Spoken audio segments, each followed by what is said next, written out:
Okay, so we're live. We're gonna play some first edition Dungeons and Dragons today, AD&D as it would be. This is one of the I think it's the only Red Sonja module. Although there were a couple of Conan modules. This is Red Sonja Unconquered. So this takes place in kind of an alternate setting. So it's not in Greyhawk like most first editions. It's in Emporia, I think is what they're calling it here. But basically, it's a land that's a little bit less high fantasy, less high magic. It's a little more swords and sorcery. So there is actually, which I didn't talk about yet with you guys, there's a couple of little side rules that come with this. You might notice that on your character sheet inside where I think it's where the picture is supposed to be, I put a luck thing there. You see a luck number? Everybody has one? That is you can use those points to do various things. So I suppose I should have, what I'm going to do is in the Facebook thing, I'm going to actually, I should have just done this earlier, but I just thought of it now. I'm going to screenshot it so you guys can see what you can do with it. But you can like, you can actually do a death blow, but you can do like bonuses to your hits and stuff if you use your luck points. So I'll upload that right now. So, not Robert Buck, just look. You've got that, and then there's also one of the things you can do, I think, by using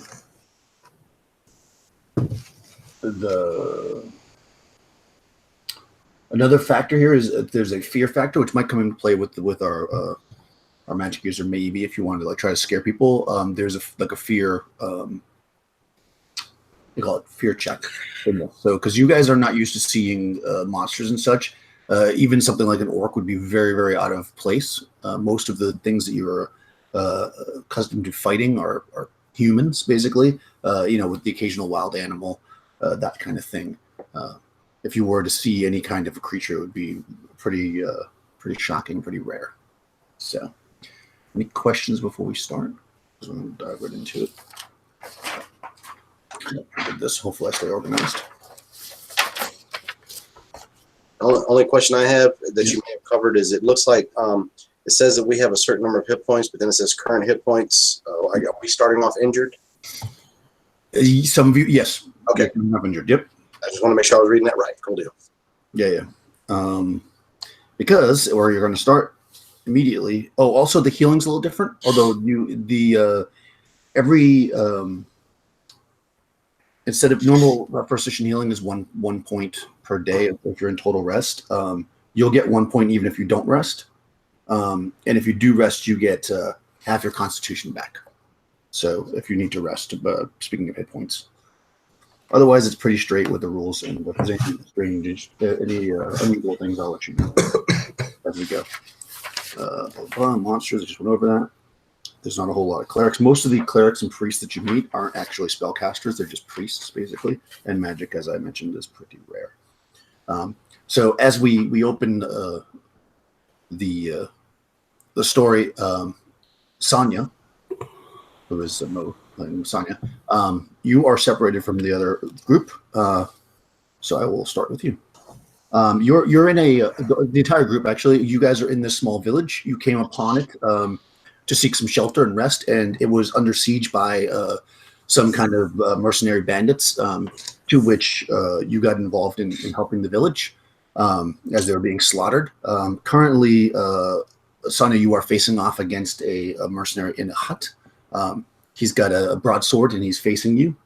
The rest of the group, you hear them fighting, but they are somewhere else, in some other huts fighting or whatever. So you're facing off against a bandit. What do you want to do? And tell me a little bit about yourself as you, just in case somebody watching this doesn't know who Red Sonja is.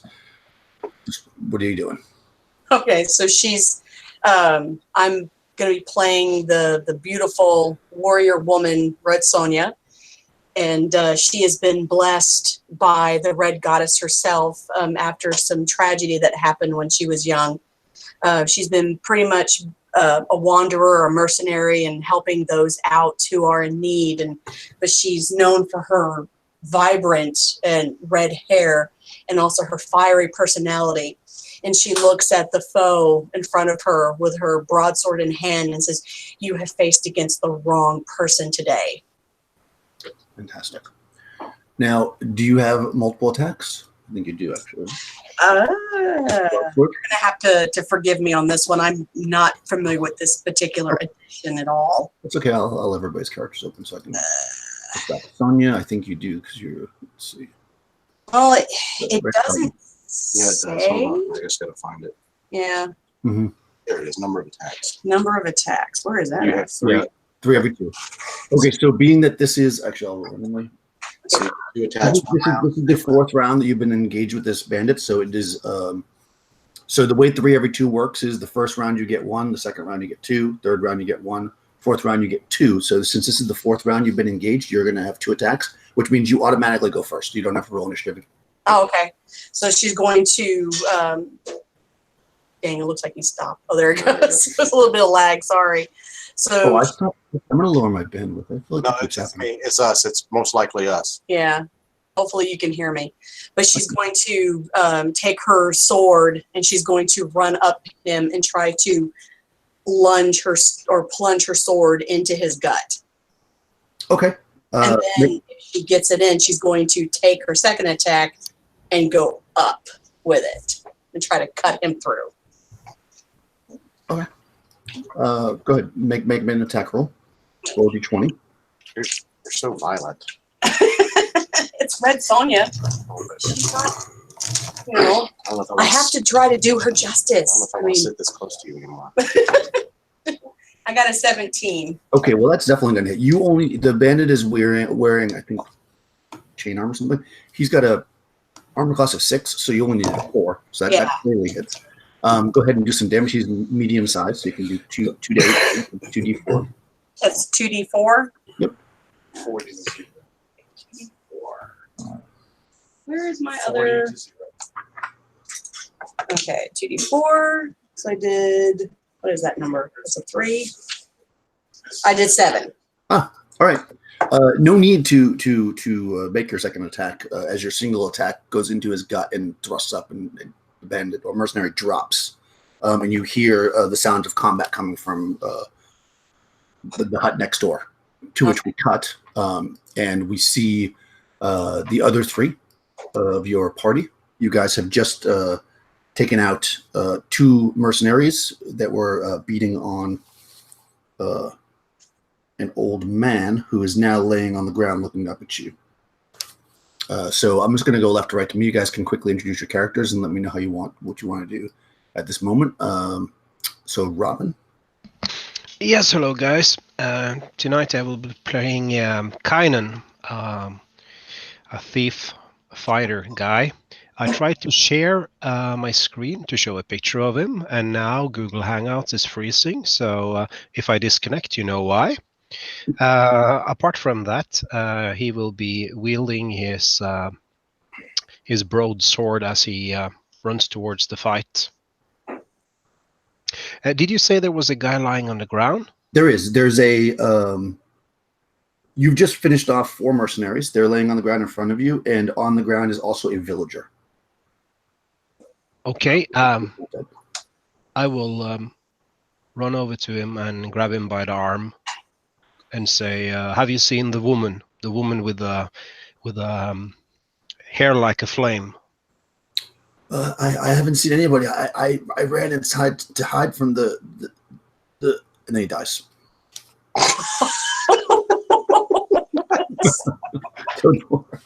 I will. Go ahead. Just from old habit, I will search his pockets and I will start looking around for where she could have went. Okay. Perfect. So you see, you're in the same spot, Todor. I'll maybe do a quick little character intro for you, and let me know what you want to do. I think he may have stepped away. No, wasn't he the one that was? Oh no. Oh, there he is. There we go. Okay.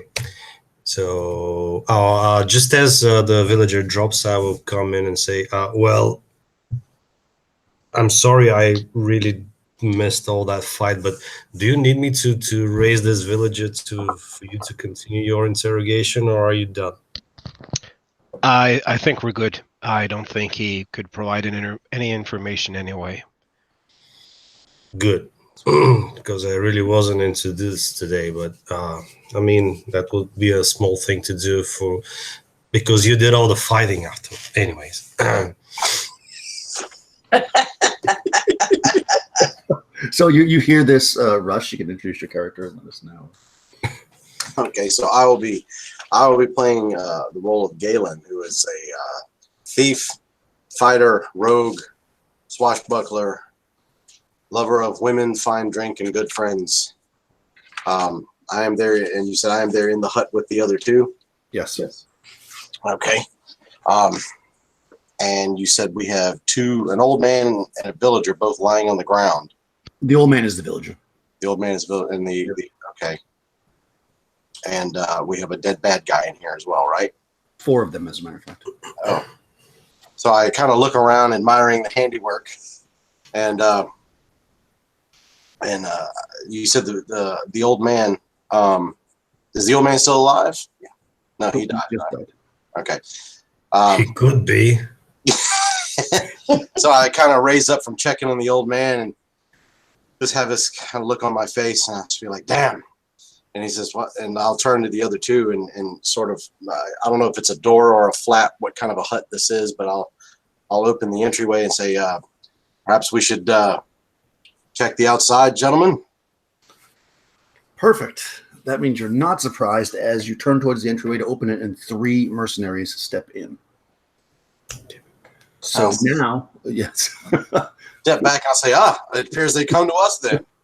Yeah, Pull my sword back out. 3 mercenaries wielding swords, just regular long swords, to come bursting in or try to burst in. They kind of rush past you. So you actually are in melee as soon as it starts. We won't worry about first strike. We'll just roll initiative. Although everybody here has multiple attacks, right?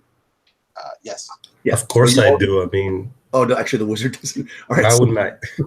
so the two fighters can actually attack immediately this round, and then we'll roll initiative for the second part of it. So go ahead. I'm just going to go left to right. So let's have. Actually, Galen, you're standing there, so let's have you attack first. Okay. Whoops. My wife is throwing things at me. That's what happens when you get married to Red Sonja. Hey, I'm trying to channel. All right. So I have 2 every round. So. Oh, okay, excellent. So, yeah, make 1 attack now, and the second attack is at the end of the round. All right. To make 1 at now and 1 at the end. That's right. Oh, okay. Well, then I don't need 2 then. Okay. So the first run is a 7. Okay. So I can hit armor class with that. Yeah, that definitely hits. Okay. You are on class 6. And the damage. Uh-oh. What's the long sword in this version? Because it's not written on. It's a D8. A D8? Yep. Okay. You got shortchanged on your weapons, but it's a I D8. did. Now I do have a strength +1, so it'll be +1. Awesome. So I hit him. However, I'll only do 3 points of damage. Okay. Swing and cut him across his leg or something. Nice. Kieran, you are picking a pocket, but you can attack now. You can stand up and attack if you'd like. Yeah, I will my broadsword. It says attacks 3/2. So is that 3 for the first round and 2 for every other round? No, it's 1 the first round, then 2 the second. So you take 3 attacks every 2 rounds, basically. That's how that works. Okay. My first attack will be a 17 on the die. That definitely hits. Yep. And then I'll rolling 2d4s, which will be a total of 3 damage. Nice. Okay. I assume he is small to medium. He is. Yeah. On that note, before I forget, Rush, the longsword does 1d8 against small medium, 1d12 against large. Oh, sorry. I have a damage modifier, I believe, of +2. Oh, fantastic. So then it's 5. That is very good. Okay. You give him a good slice. I mean, these guys look like they have only been slaughtering villagers, so the only blood on them currently is the villagers, like they're at full strength. But you are mighty warriors. All right, so we're going to roll a d6 for initiative. You might as well roll a Twitch since you're the one that has to use it. I think you can scratch those 2 damage, though. I read wrong from my sheet here. It was just damage adjacent. Oh. Sorry. Okay, that's fine. So 3. That's good, right? Akmel, what would you like to do? Roll initiative, actually. A d6. Yeah, I rolled it. It's a 1. That's good, right? Because they start from the lowest to highest. No, high is better. Damn it. And they rolled a 4. So so they're going to get to go before who else gets to make their before Rush gets to make an attack.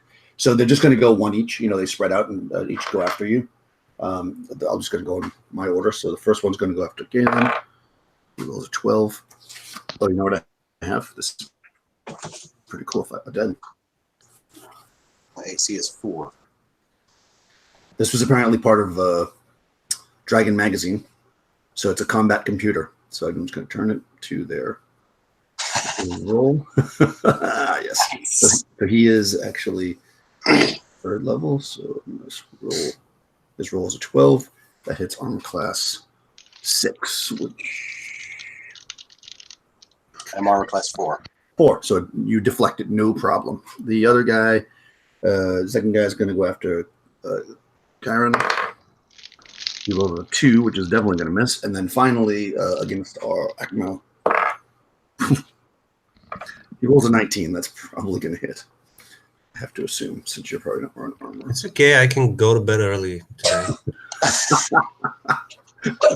Well, if it's armor class -1, so you definitely get hit by it. The guy that was the smartest and decided to go after the guy not wearing armor hits for 8 points of damage. Sorry, how much? 8. All right. Yeah, you take a deep cut from the long sword of the mercenary. Now, anybody who had multiple attacks this round, which I think is only Galen, you can now go. Okay. Do I have to attack the same guy, or can I switch? No, you can move.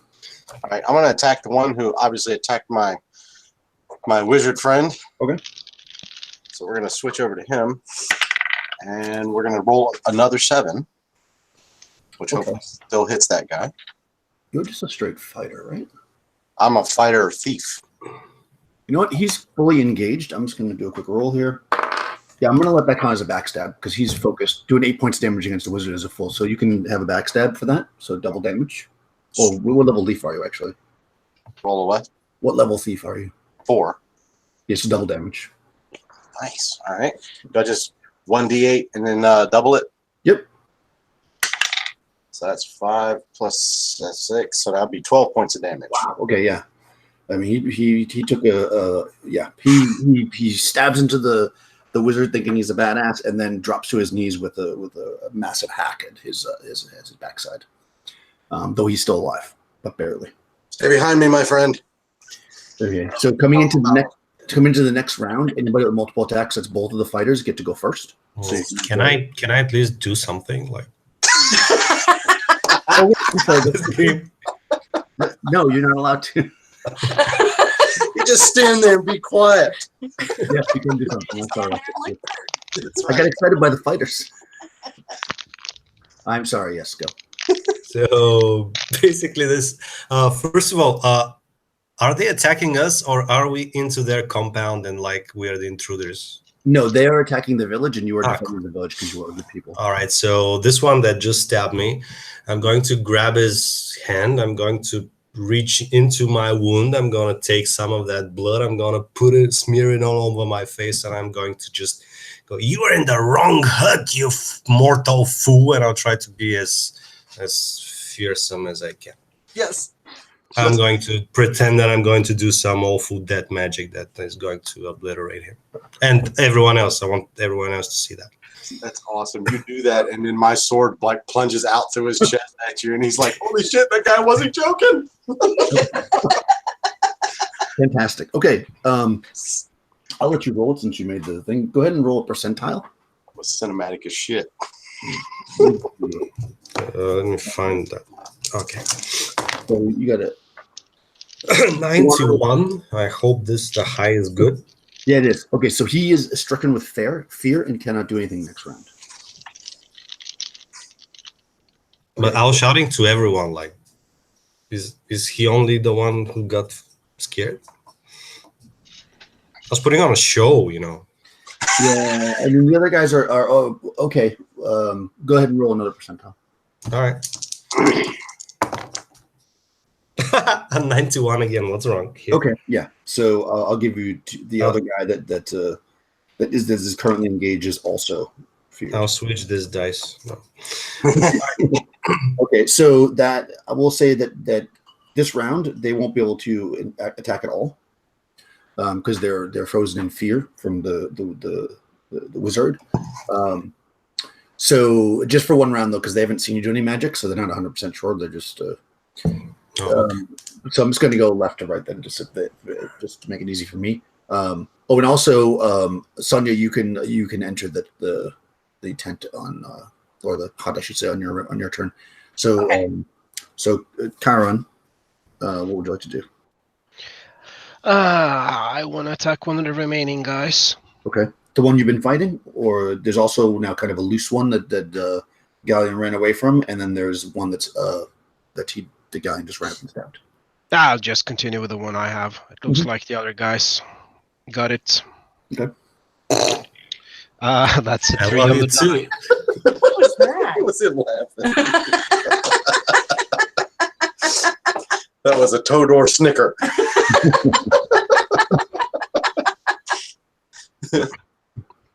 I actually, in my table here, to hit armor class 7, I need a 2. Yeah. And to hit armor class 6, I need a 4. So we jump over 3. I know Okay. it's weird. It has to do with the weapons because weapons are better against different armors. Okay. Yeah. Yeah, I rolled a 3 anyway, so I hit in between armor classes. Oh, okay. Hold on, but what did you need to hit 6? 4. And you rolled a 3, so you did not hit then. Okay. You can take your second attack now though, because they're not going to be able to go. So just to make it easier to keep track of. Okay. And this is very good. I rolled a 1. That definitely misses. Your guy's pretty quick on his feet, or you're very slow on your feet at this moment. So maybe you're tripping in the pool of blood that was created by. I'm a little bit hesitant to actually attacking this guy instead of helping out the spellcaster, but so I'm like keep looking at spellcaster while I hit this guy or try to hit this guy. Makes sense. Okay, Sonja, you step into the tent and you see this going on. You've got 2 mercenaries pretty close to the door. One Charon is in combat with. The other one is kind of unoccupied at this moment because he hasn't had a chance to move. And then you see a third mercenary standing over the Akmal, and Galleon just ripped his sword through him. What do you want to do? So she's gonna go over to the one that is unoccupied. Okay. And she's gonna yell out, "Gentlemen, can you use my help?" And then she's gonna run over to him and she's gonna swing her sword. Now, wait, do I get 1 attack or 2 this round? You can get to, yeah. Technically, because you're just entering, it's the first round for you, but that'll just keep me very confused. So So just do 1. It's 1 just the attack. second round. Okay. Yeah, just take 2. Oh, you take 2? Okay. So she's gonna run in and then she's gonna hold her broadsword up and then she's gonna try to slice the head off the mercenary that is unattended, so to speak. Okay. And I got an 18. That definitely hits. 2d4 2d4 damage. Okay. plus. Wait, plus what? Oh, you don't have a strength bonus. Okay. No. I got, it's really hard to see the numbers on these dice. I got 2. Okay. Awesome. You can just make your second attack now to make it easier since he's still standing strong. So then taking her sword and then, where did I hit him? Because I was trying to slice his head off. Yeah, I mean, 2 points damage, you probably hit his sword and you just gave him some shock. Oh, okay. So then she's going to hold it up again and then try to swing at his chest. Roll to hit first. I got a 6. That probably still hits for you. It's armor class 4. Yeah, that definitely hits. Your d4s right here. Okay. That'd be easy. And I got a 5. 5. Nice. Okay. You hit him good blow across the chest. He staggers back. He's still alive, but maybe regretting his decision to have combat with you guys. Galleon, you're standing over a man with whom you just ran a sword through his back. Right. So I'm gonna spin away, and I noticed that Sonja has entered the room, and I'm taking it we all know each other. Yeah. So I'm just gonna kind of give a smirk because I'm just like, oh, okay, these guys are really in for it now.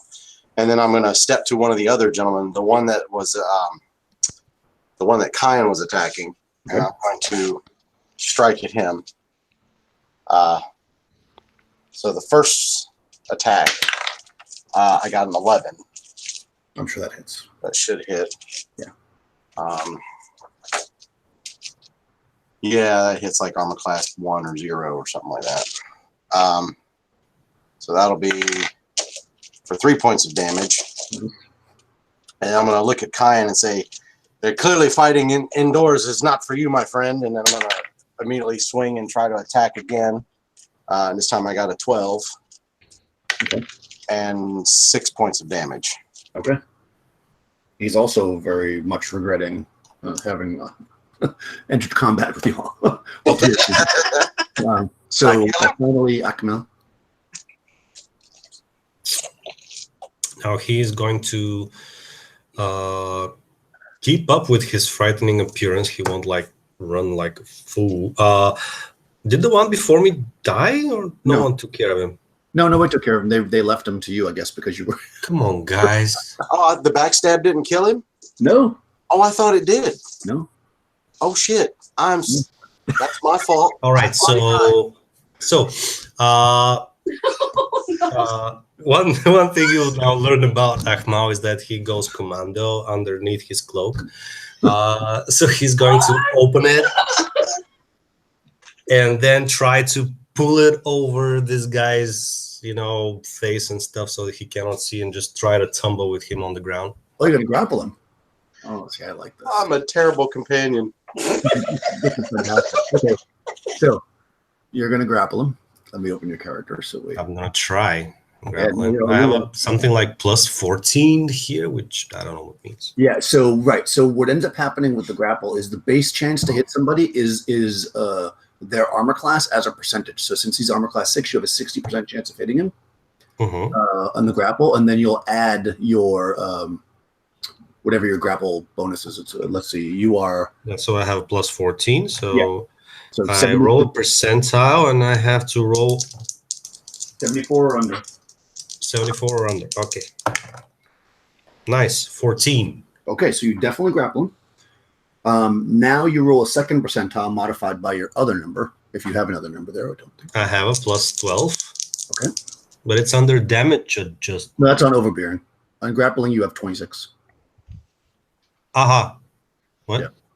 Yeah, damage adjustment. Yep, 26 you have. All right. Okay. It's a percentile. You're not going to do 26 points damage. I mean, maybe.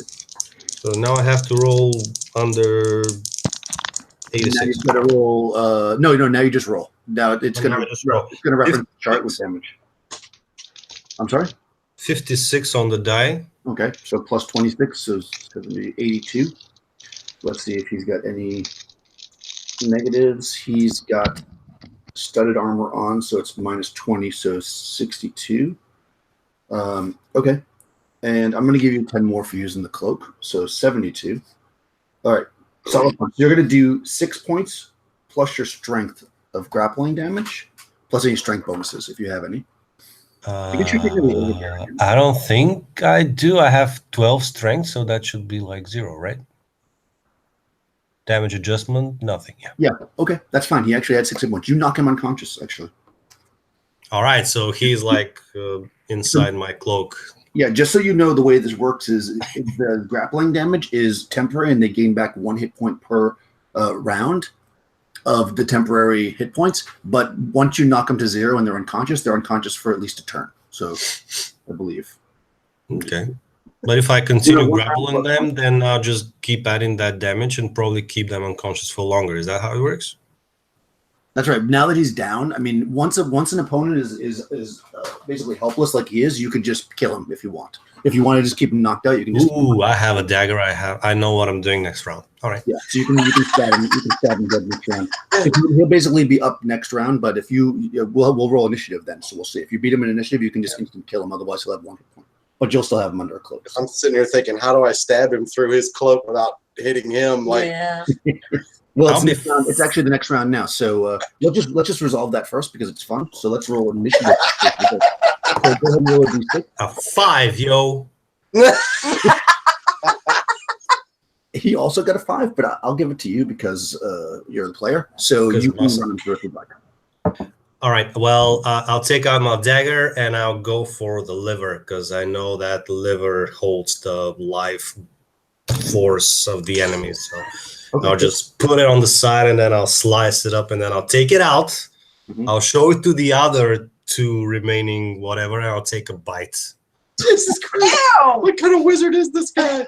That's a real wizard. So, all right, so he's dead. He's been delivered. And I'll spit into their general direction and tell them to get the hell out of here. Okay. Before I eat their livers too. Okay, so since the I mean the rest of you get to go too, if you'd like, before they do anything. So I'm just gonna go left to right for me because it's easier. If somebody wants to go out of order, you can because there's no specific order you have to go in. Chiron, what do you want to do? There's one guy still in the room, isn't there? There's 2 standing. They're both pretty injured. One is currently being engaged by you and Galen, and the other one is fighting Red Sonja. I misunderstood. I thought he dropped. Well, I try to. I stare at Galen with like a glary stare, like "Don't you make fun of me?" And I'll try to whack this guy this time with a broadsword to show him that I really can hit if I want to. And this time it's a 16 on the die. That hits. Okay.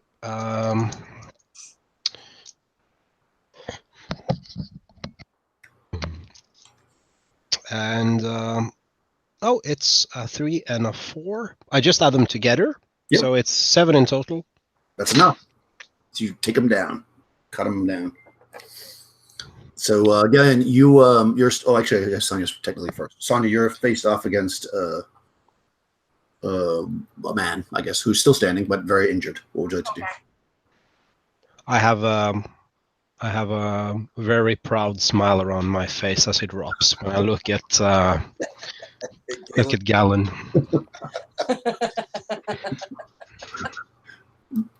Sonja. Oh, is it my turn? Yes. Oh, okay, sorry. So she's going to come at him again with her sword and do like she did before, since it seemed to be really effective, and stab the man in the guts. Okay, you get one attack this round. So Yeah. And I got a 19. that definitely hits. Dang, I love this dice. Where's the 2? Oh. I got an 8. That's enough. So, Galleon, as you're getting ready to fight, your 2 companions take down the last of the 2 soldiers who fall dead. So you're standing in the room now with a total of 7 dead soldiers and a dead old guy. And you don't hear any more combat coming from outside or anything. It's quiet. So what do you guys want to do? Well, Sonja's going to take her sword out of the mercenary's guts and then take a piece of his clothing and wipe it off so she can sheath her sword back. This blood is disgusting. No, it's not. She looks over and says, yes, I see what you did earlier, and just kind of smirks at the thought of him biting that guy's liver. Ugh. He's actually still nibbling on it because it actually tastes really good. So we got all the bad guys are down now in this room. Yeah, everybody's dead in this particular hut, including the villager who was here. Sounds like one is still standing. Too close. So I point over at Kyan and I say, "Ha, well done, my friend." And then I kind of look around and I say, it might do us some good to get out of this room. We're clearly running out of room to place bad guys. Yeah, we should see if there's any more villagers that that are still alive. Indeed. Perfect. So you guys come out of the hut and you're looking around, and you see basically bodies scattered everywhere. Villagers, mercenaries. You see a handful of the mercenaries that look like they may have been killed by villagers, like pitchforks and stuff stuck in them. But for the most part, you recognize the bodies as ones that you've slain in this combat. Thus, you starting off injured. The question earlier. You see some villagers starting to come out and look around because they've heard that the fighting has stopped, and some are running to their loved ones and mourning the bodies in the street. Some are looking at you. Some call you heroes. It's a relatively small village, but you think that a decent amount of them have been killed. I mean, it looks like you don't see more than like 12, 15 people left alive. But we don't see any more of the raiders, you say? No, you don't see any more raiders.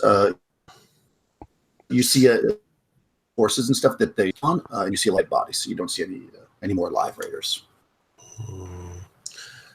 Do we know why we were attacked, or shall I try to deduce that with my super intelligence? Well, Or does it matter to the story at all? yeah, I mean, you would know that this is again like very epic swords and sorcerers. There's like evil armies and mercenaries that raid villages and kill people just for whatever reason. You don't know exactly why these ones are here. You came into the middle of the melee, so you haven't talked to anybody yet. The reason why you got involved is because you're good people. You're heroes, so you save people. That's what you do. So no, you haven't talked to anybody. You ran into a melee. So I want to go over all the bodies of the bad guys and see if anyone is just still alive, breathing at least, or everyone is like dead. Okay, yeah, that'll take a few minutes to go through. There's a lot of bodies, so you can be doing that. What's everybody else doing? Red Sonja would like to. Well, she would tell the people that are still alive. She would say, "You all fought bravely, but who is in charge over this village now?" So they start to look around, to see like probably who's the most senior person. What's everybody else doing? Loot corpses. Okay. I'm gonna kind of. I'm specifically looking for any kind of evidence to where these guys are coming from. If there's like just by random they're trying to rob the village, or if there's actually underlying plan, or they are like located in the vicinity of the village or something like that. Okay, perfect. While Sonja talks to everyone, I'm just going to kind of make my way around to the other villagers and just kind of check and make sure that they are indeed okay, and look to see if any of them need help with anything, or just kind of quietly be the nice guy in the back. Okay, perfect. So you're all doing this. It takes half an hour, or whatever, to get like all the information together, and you get kind of back together. In the end, so a pretty old woman, she's probably like in her late 50s, which is in this world is pretty old. Is the most senior and will be kind of the village leader now. The current leader that they had before was slain. And so she kind of brings you around. As far as searching the general bodies, you find they have coins and stuff. The mercenaries all seem to have the same like scar on their neck. It looks like a initiation thing. Yeah, like some kind of thing that it's very much the same on all of them. So you feel like they probably has some kind of a significance, though it's not anything that's really obvious. It's not like a word or anything. It's just a very similar scar, kind of a curved scar on their neck. And the searching around, I mean, the mercenaries themselves have like kind of crappy weapons and stuff, and they all have like a little bit of coinage, but nothing super great. Except you do find on one of the mercenaries that seems to be the better armored. He actually has like some chain armor on instead of the studded leather, and he seems to be a little bit more. He had maybe like a handful of gold in his purse instead of coppers like the rest. He also has a small bag, and in that little bag, it's a velvet pouch. This box text. Excited, very exciting. As you open the pouch, out falls a small stone, precisely cut, pale red ruby. It's streaked with 3 veins of gold that meet at a point. And there's a small hole in the back of the stone where it could be like, strung on a necklace or something, although it's not currently on a necklace. So you find that. You find some coppers, and you guys are kind of gathered around talking to the village elder now. She says, she's looking actually at the bloody wizard. Maybe I don't know if you cleaned off your blood or not, but No. yes. She says, you seem to be powerful magician, but none can save us from the wrath of Sotha. Sotha brought this down on us. He brings the storms. He brings the mercenaries. He kills us.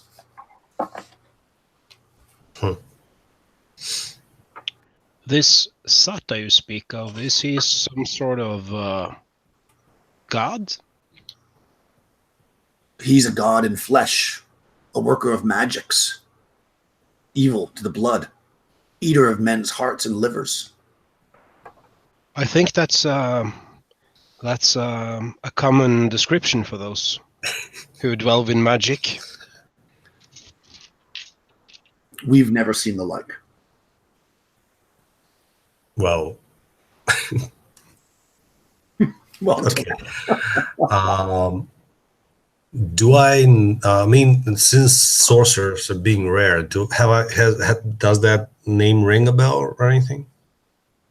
no, you're not really. You guys aren't from this area per se. You've come across the seas, so you've not heard. I mean, it sounds like. So it's not that famous. He's not. No, he's not so famous that you would have heard. All right, so then I'll just mumble that since I have not heard of him, it's not a god. It's just another false prophet sorcerer that we can deal with, aren't we, Sonja?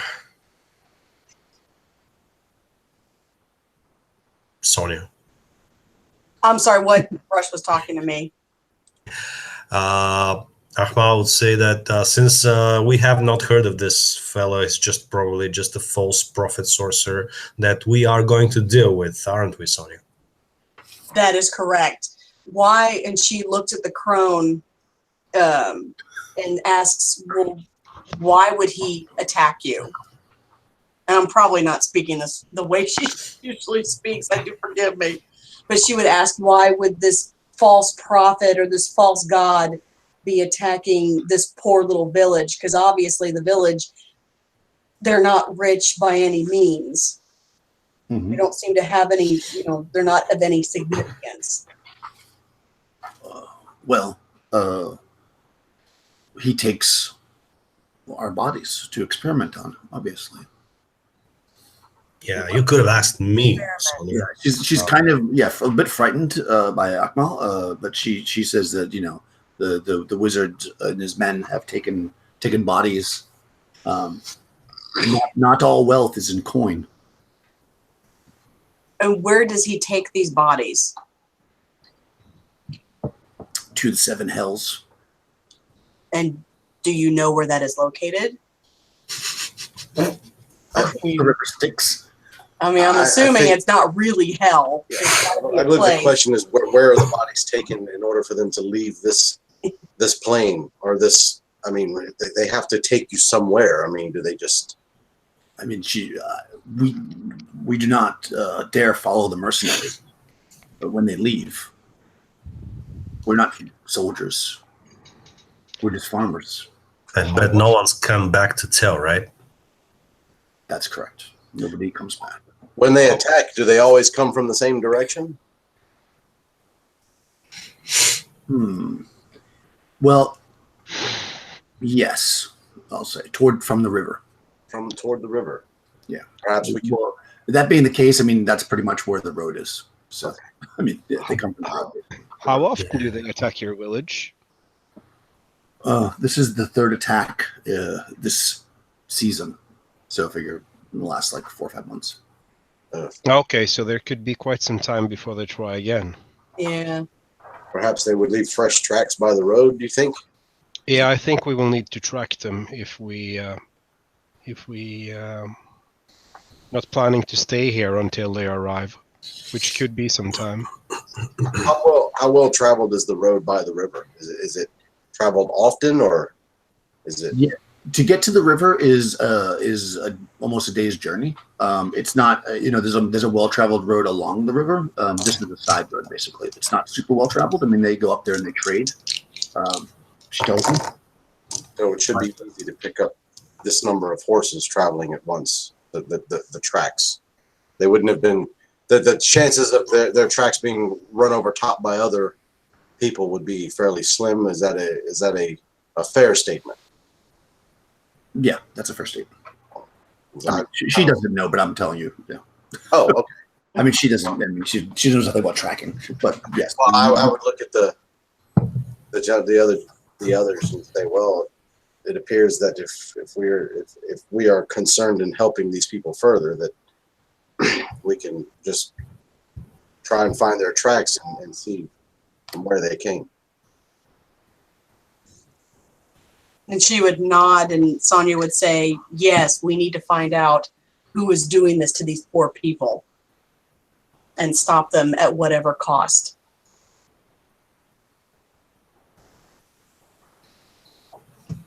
Okay. I'm going to pull up the map. Okay. So you guys can see basically where you are. Map 1. Oh, no, don't open it in Photoshop. Okay. I don't leave Photoshop open. So give me a second. I'm going to open it in Premiere. Preview.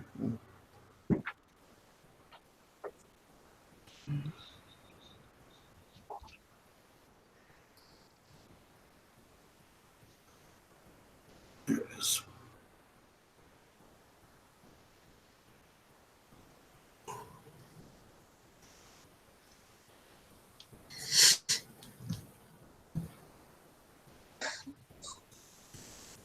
Okay. So basically, this amazing map. So you guys are down here. Oh, hold on. I'll be on the map. You guys are down here in the village.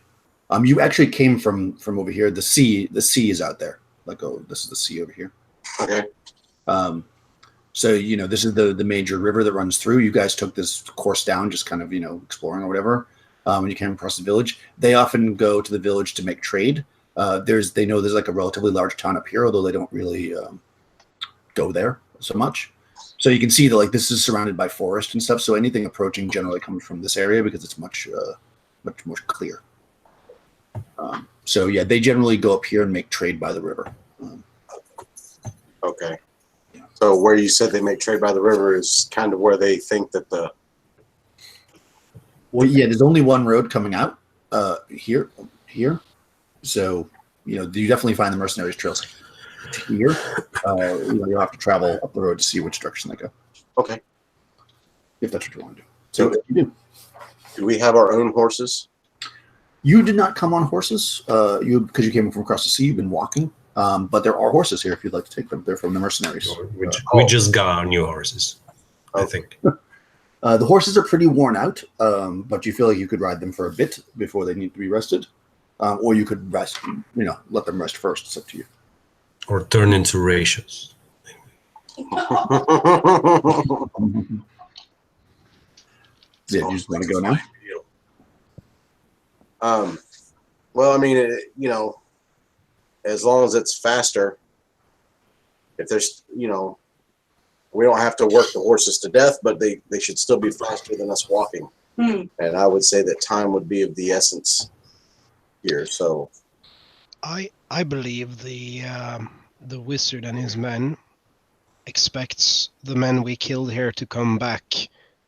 I don't know how many they used to lose in one of these attacks, but seeing from the people here, I don't think there was high losses normally.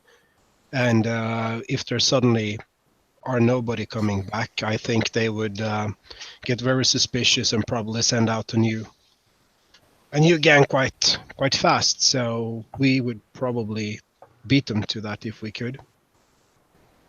So you need to hurry, yes? Yeah. I would say. I think so. Okay. You are very smart, Kanan. Have you thought about dealing into the dark arts? We could use No, you. I try to stay as far away as I can. I look over. By the way, guys, since my character is such a weirdo and I'm role playing all that, I dig up some stuff about Ahmal, and I wanted to tell you this so that you don't think that he's like a demon or something. Apparently, he was sent by the goddess Skathach or something like that, something Celtic. She's the one who helped Red Sonja in the movie and, sent her on her quest to revenge the people who wronged her. So he was an agent of hers and sent to basically help Sonja into whatever she would be willing to do. He dies in the end for this. But yeah, he's not a bad fella. He's just, seen so much weird shit that he's like maybe lost his mind a bit, but he's still a good person and does what needs to be done. Awesome. But seeing horses as rations when they die is something which is quite normal for him.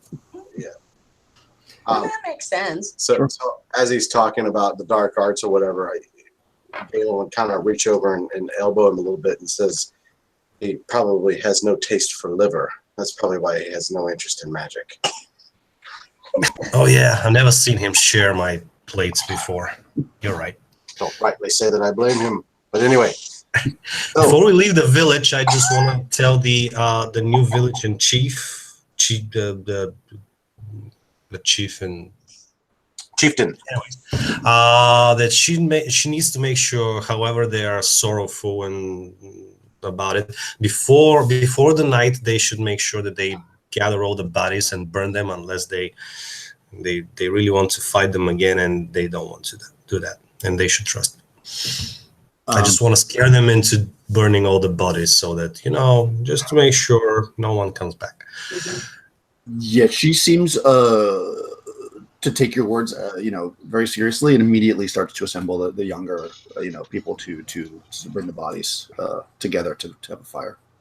And since he's very smart, how many horses do we have from these raiders? There's 6 horses total. Oh shit! He was hoping for at least 2 per person, so that we can ride one as much as we want, and then just put them into the wild and then switch. But yeah, he suggested we take all of them, don't leave them to the villages. There won't be of much use, so we can put our gear on the extra horses so that they can do a little bit further before they collapse or fatigue or whatever. Okay. All right, perfect. Yeah, so you start moving forward, down the trail, and again, the horse path, and also even just the footprints of the many mercenaries. There's probably close to a dozen total. Maybe a few more. They are pretty clear on the road. The road's actually very dry for what's supposed to be a farming village. The land here looks kind of not great for farming. So you're kind of walking up kind of a crusty, dark, road through the forest and the plains. And as you're heading up, you go for a few hours, and you can definitely see the horses are getting more exhausted, but because of the spreading the weight out and stuff, it seems like they're holding up pretty well. And you find yourself probably you're moving faster than you would have, and you start to get closer to the river, and you know this because you've already been down this road, but also because the ground starts to get more moist and damp from the river itself, and a little bit more your footprints are sinking in, and you can definitely see actually that there's not too many horse prints anymore up in this general area. And everybody roll a d6 and let me know what you get. 6. Fantastic. 2. Okay. Or Galen got a 1. Okay, so Galen and Aquila, you see as you're looking for the horse prints, because you don't really see them anymore. You guys were kind of taken for granted that they were going this way, and you start to see less prints and less prints when you're just kind of going down the road because you never really saw them go off the road. But now you realize you're not seeing too much, so maybe you're stopped and kind of doing a deeper search, and you see what looks to be prints from wolves in this area.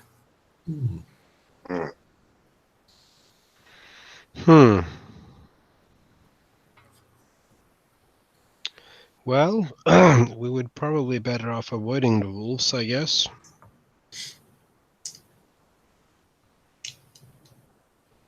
Yeah, you did pass. Like, I mean, obviously the map I showed you just has like 2 trails, but there's lots of little trails up, and you probably could backtrack and go around this area if you want, or keep going straight through. But Yeah. you'll lose about an hour. What do you guys think? I think maybe we should turn around. How many wolves did it look like there was? I mean, it's hard to tell. A lot. Hard to tell. But the horse tracks and all appear to have disappeared. Yeah.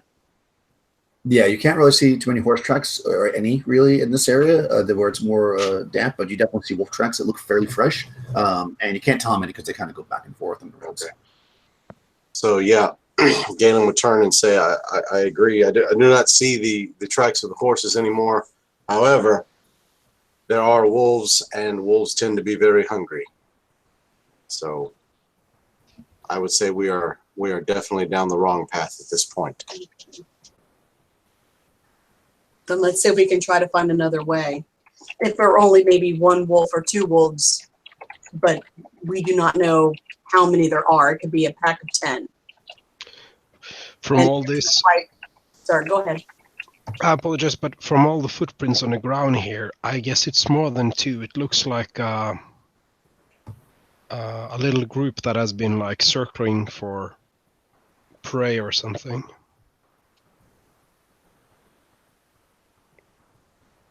And given the fact that we have not rested, it might not be wise to try to find them.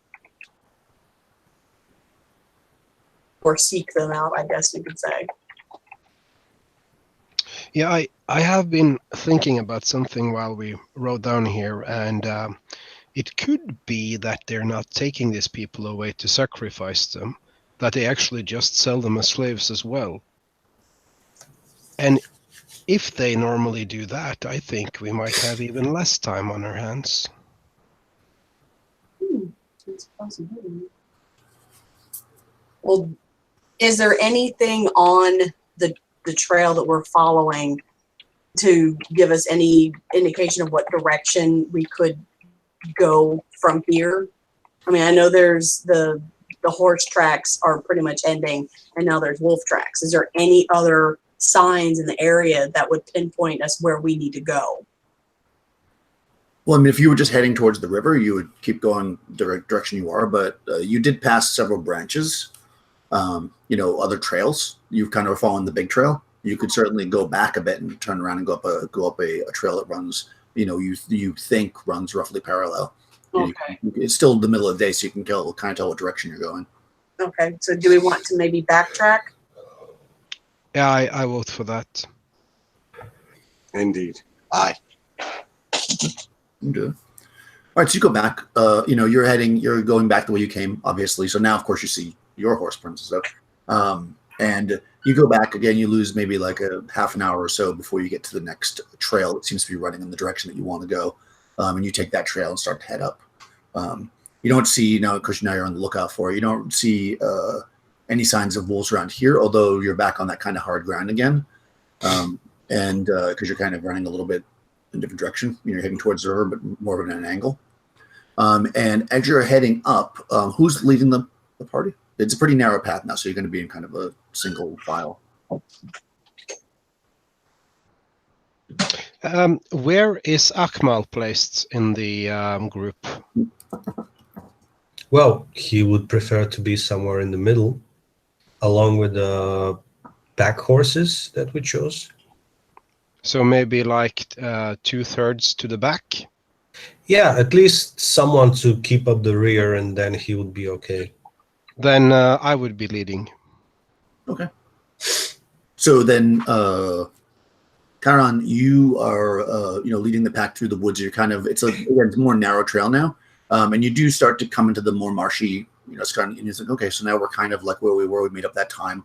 And you see ahead of you, face down in the ground, in a very broken manner, a body. He's got dirty, tattered clothing. knee-length tunic he's wearing. So he's wearing a tunic. It looks like it was actually nice clothing, but it's now very dirty and tattered. So it's not old. It's not like he was poor and just has bad clothing. It's like he had nice clothing and it's been messed up. You also notice there's a trail of blood. It's kind of under him. There's a pool of blood, and there's a trail that leads out to a bush about 40 feet further down the road. I will dismount my horse and check if I can see what's caused him the wound. Okay. Yes, as you walk closer, you start to see some wolf tracks around. And you approach the body, and you see that his. Do you want to flip him over? Yeah. Okay. So you flip him over. You see that he's got a chest wound, a big gaping wound in his chest with some kind of blade, pretty obviously. But his where the clothes are ripped and tattered, you see there's like a lot of small they're like wounds, but they're almost like scarred over already, almost like they're old, but yet the skin is kind of reddish around them, like they're fresh. So it's a little bit weird. Oh, I immediately drop the body and I take a few steps back and I say, there are some foul things on this body. Maybe you, Akmal, could have a look here. I smile and I step in. Just judging. I'll ready the sword, by the way, as soon as I step away from the body. Oh, I should also point out, sorry, that you would have seen this. When you flip the body over, he was holding, like, to his chest, something, to the wound, actually, a stone tablet. So obviously when you roll him over, it falls to the ground. Oh, yeah, I wouldn't pick it up. Yeah, it's covered in blood right now, but yeah, it's on the ground. But he was clearly holding it. Okay, you see this stone tablet on the ground, you see the body with the hole in his chest, and you see as described. Is the writing facing up on the tablet, or is it facing to the ground? Roll a die. Any die? Yeah, any die, because it's going to be odd or even for me. Oh, okay. So I got a 5 on the D6. Okay, it's facing up. Okay. I want to lean down and see if I can actually understand. Just lean over it and see if I recognize the writing.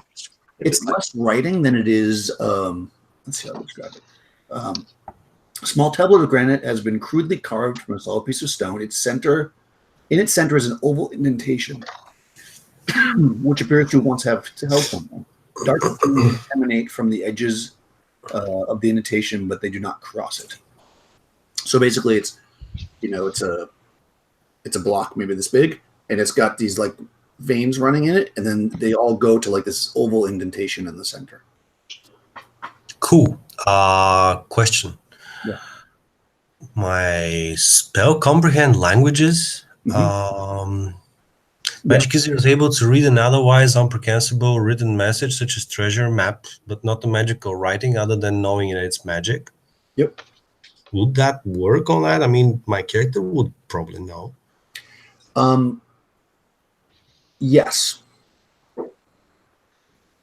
So in that case, he will grab it just with all the blood and everything, and with one hand, and then he'll just start smearing the remaining blood over the tablet itself, and will start speaking some words with a lot of such sounds in it, and then he'll pick up for a pouch inside his cloak, and then take some salt and throw it onto the blood, and then it would start like bubbling and have this fumes coming out, and he'll try to make out what he can from this tablet. Okay, so as suspected, it's clearly a map.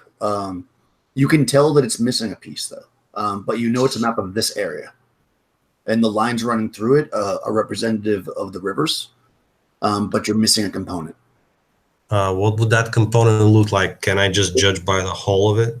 Yep, it would be oval shaped, maybe this big. Oh, I got this one, and I pick up the ruby. Mm-hmm. Yeah, sure enough, that fits right in there. Thieves. You'll never learn the truth because of your foul kind. And I have a picture. You always have the answers somewhere deep in your pockets for your own gain. Aren't you glad I had it? What would we do without? But of course I am. Put it right here, you fool. I'll hand it to you. I will not touch the tablets. All right. So I'll just slam it into place. Okay. So it fits like this. And you can see that. So I remember on the map I showed you earlier, this is like the sea. And then these are the rivers coming down. And it seems to, especially with the comprehend languages, that this is like kind of X marks the spot is like right here. It's where Right. Now I know where we're going, and I'll put the tablet inside one of the inside pockets of my cloak. What about that ruby? You get it once we finish what we were dealing with here, so that we don't get lost. Perfect. You have my word. Even if I have to come beyond my grave to give it to you. I'm gonna take your word for it. All right. Okay. Did you want to investigate the body further? Yeah, I'll be interested in those wounds. I mean, you imagine that with your training that there's some kind of magical like electrical spell or possibly some kind of a weapon or something may have done it. Maybe like a wand or something like that. But it's clearly like electrical burns, which of course the normal people wouldn't know what that was. But as a magic user, you would definitely recognize that they were. Yeah. So I'll turn around to the rest and say, well, the villagers seem to be right. They do have a sorcerer with them, so beware. Don't do anything I wouldn't. You also notice that like kind of in his he's got basically had that thing in his hand. He has also has like a pouch on his belt, like a belt pouch. Otherwise he seems Is it with I shake it, is it like money or coin or whatever? It sounds like there's something in there that is a stone or something. Like it's not. There's another like smaller stone or something inside. Then I'll open to see if the stone is any valuable spell component. You open it, and you because you have your comprehend languages up still. I'm sure it's because I think it does multiple texts, right? You see the stone is like etched with strange writing that seems to just be a name. It says and it says the name, which is Dama, Doma, and it says student or prized student, I should say, is what it says.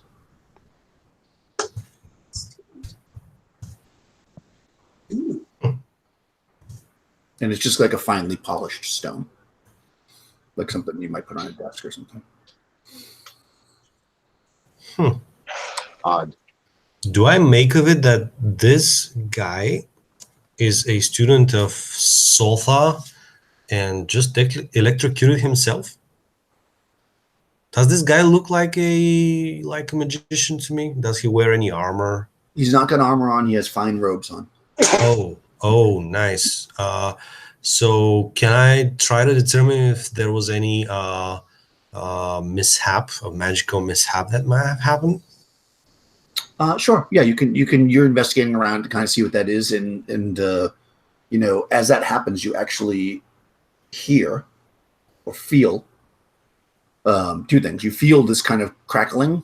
Everybody feels it in the air, like this kind of odd sense in the air, and you feel kind of a wind gust, strong wind gust, and you see form about 30 feet beyond this kind of dark cloud. And out of the cloud are about a half dozen tentacles kind of swinging around, and you see crackling between them. Yeah. It's about 30 feet away, and it's not moving on you, but it is basically blocking the path now. I immediately pull my sword and I say, Akma, what have you done? I turn to him and say, I wish.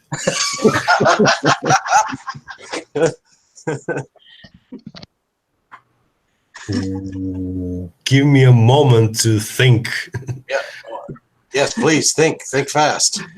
Sonja gets her sword out and says, "What evil is this that is before us?"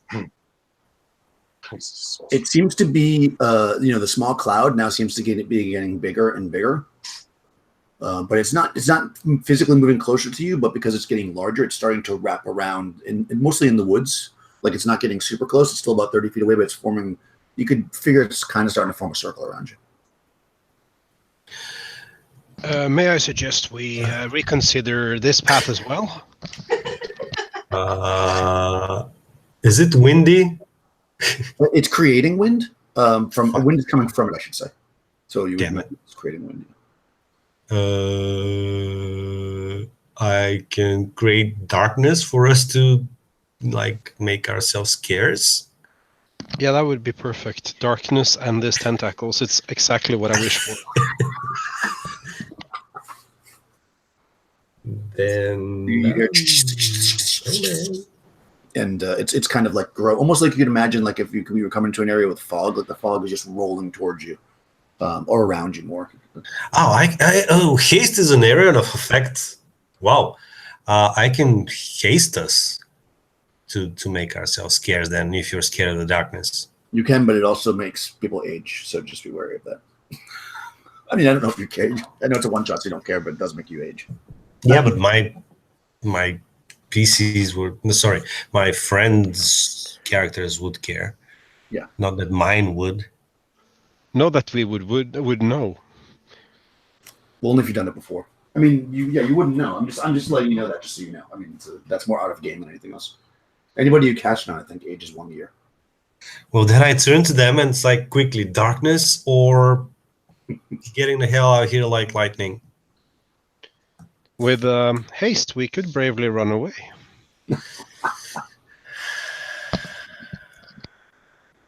Then I just you see me nodding, and then you see me just turning my head. It's like, no, it's not. I don't choose that.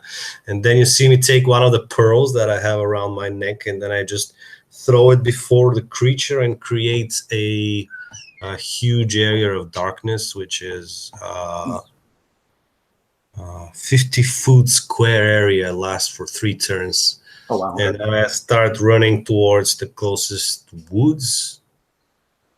Okay, perfect. Yeah, so you're running to the woods. What's everybody else doing? The horses probably can't come into the woods, though, so you're going to be on foot. Well, if he's going, I'm not so sure I want to be there by myself. So I would kind of look at Sonja and the others and just be like, perhaps we should go. And I'll start kind of moving that direction. Oh, you don't need to ask me twice. All right. Yes, you guys are pushing through the underbrush and getting away from this thing. At a quick pace, kind of going through. Trying to keep as best as possible the direction that you need to be going in. But you're under brush now, so it's hard to kind of see where you're at.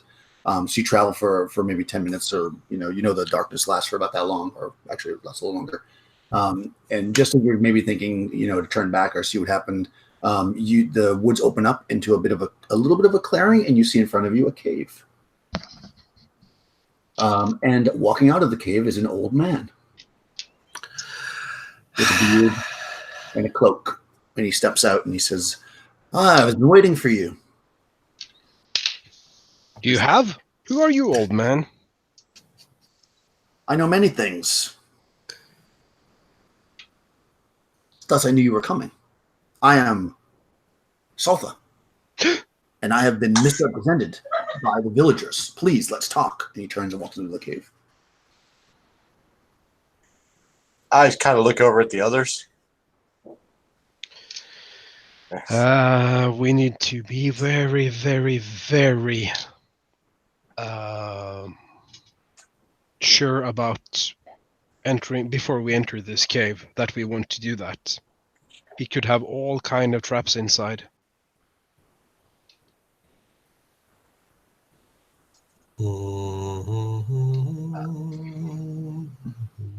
So the cave is not immense. I should also point this out. It's kind of like a relatively small cave, and he crouched to get into it, so it's pretty small. Yeah. Try and cast ESP Oh. To read the creature's surface thoughts. Okay. Let's see. But of course, that might be seen as a, hostile action. So, but I'm not going into that cave or following this guy without knowing his intentions. Okay. Let's see. Not if, but when he will attack us. Yeah, more or less. So I'll take up a copper piece and I'll just throw it like into the air, but a little bit like into his direction. It's like, before we go in there, Sultha, are our lives more worth you than this copper piece? And I'll just watch his reaction as I try to read his thoughts. Okay, he's already in the cave though. Like he literally popped in and then popped back in. He just had his head stuck out and he just says when they came back in. I'll do my fancy show anyway. Yeah. I mean, if you'll have to go in the cave to do that. Or, I mean, you can cast it before you go in, but you know that stone blocks it. So,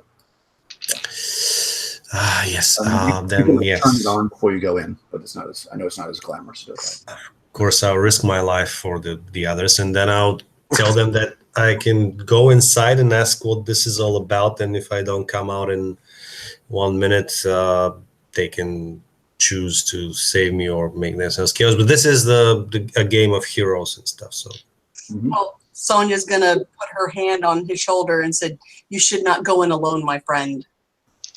If we are all we should all go in together and face this foe." I was afraid you would say that. Don't you remember? Always go in a group. Yeah, okay. We better get going inside, all of us then. right. So as we go inside, I do my trick with the copper piece then. Okay, so you got it up when you walk in. That's fine. Yes, you step in. I have box sets. It's very exciting. Though you had to squeeze through a 4-foot-high opening to get in here, this cave is surprisingly large. It extends 30 feet from side to side, 50 feet to the back. The crudely carved out ceiling is 10 feet high, so it's a decent sized space. The walls are lined with shelves filled with books, bottles, clothing, and food. A large round table surrounded by 4 crude wooden chairs sits off to the side of a stone fireplace that dominates the center of the cave. The embers of dying fire flicker beneath a huge silver pot that rests on the fireplace's edge. The back wall of the cave is covered by a large straw curtain. Looks like it can be rolled up. Large round globes hang from the walls, each about 6 inches in diameter. They give off an eerie orange glow, so you guys can see in here. It's not dark as it is. Everything looks discolored, almost diseased in here because it's got an orange glow to it. So he's standing in there, and he says, I'm glad you took me up on my offer. I could use your help. Help with what? Inquisitive. Have a seat. I will stand, thank you. Don't mind if an old man sits then, do you? No, not at all. Okay. So he moves over to the table and pulls out one of the chairs and sits down. He says, I'm in search of an item that is meant to be mine and was lost in time. Brave warriors, true and loyal and powerful such as you, could be very helpful to me. And of course, I will reward you with gold, other fineries. Would you like something to eat? No, thank you. No, thank you. Do you have some liver? I do not have meat, unfortunately, although I have some fine cheeses. He kind of like puts his hand out and some food kind of like floats to the table. And it's cheeses and breads and fruit, all kinds of, comes over in a large kind of container of wine, sits down on the table in front of him in some cups. And he says, you've had a long journey. Do Do you not want to eat? If you don't mind me asking first, what's your relation to the villagers? So, on that note, because you've had the ASP up, he does actually want your help. I mean, you definitely get that from him. He says, the villagers, there are many villages around here, and they often hold secrets. So I have hired some men to investigate. I'm looking for a lost item, as I said. Those men were slaughtering the villagers. Well, that does not seem very good. I'll have to get better help next time.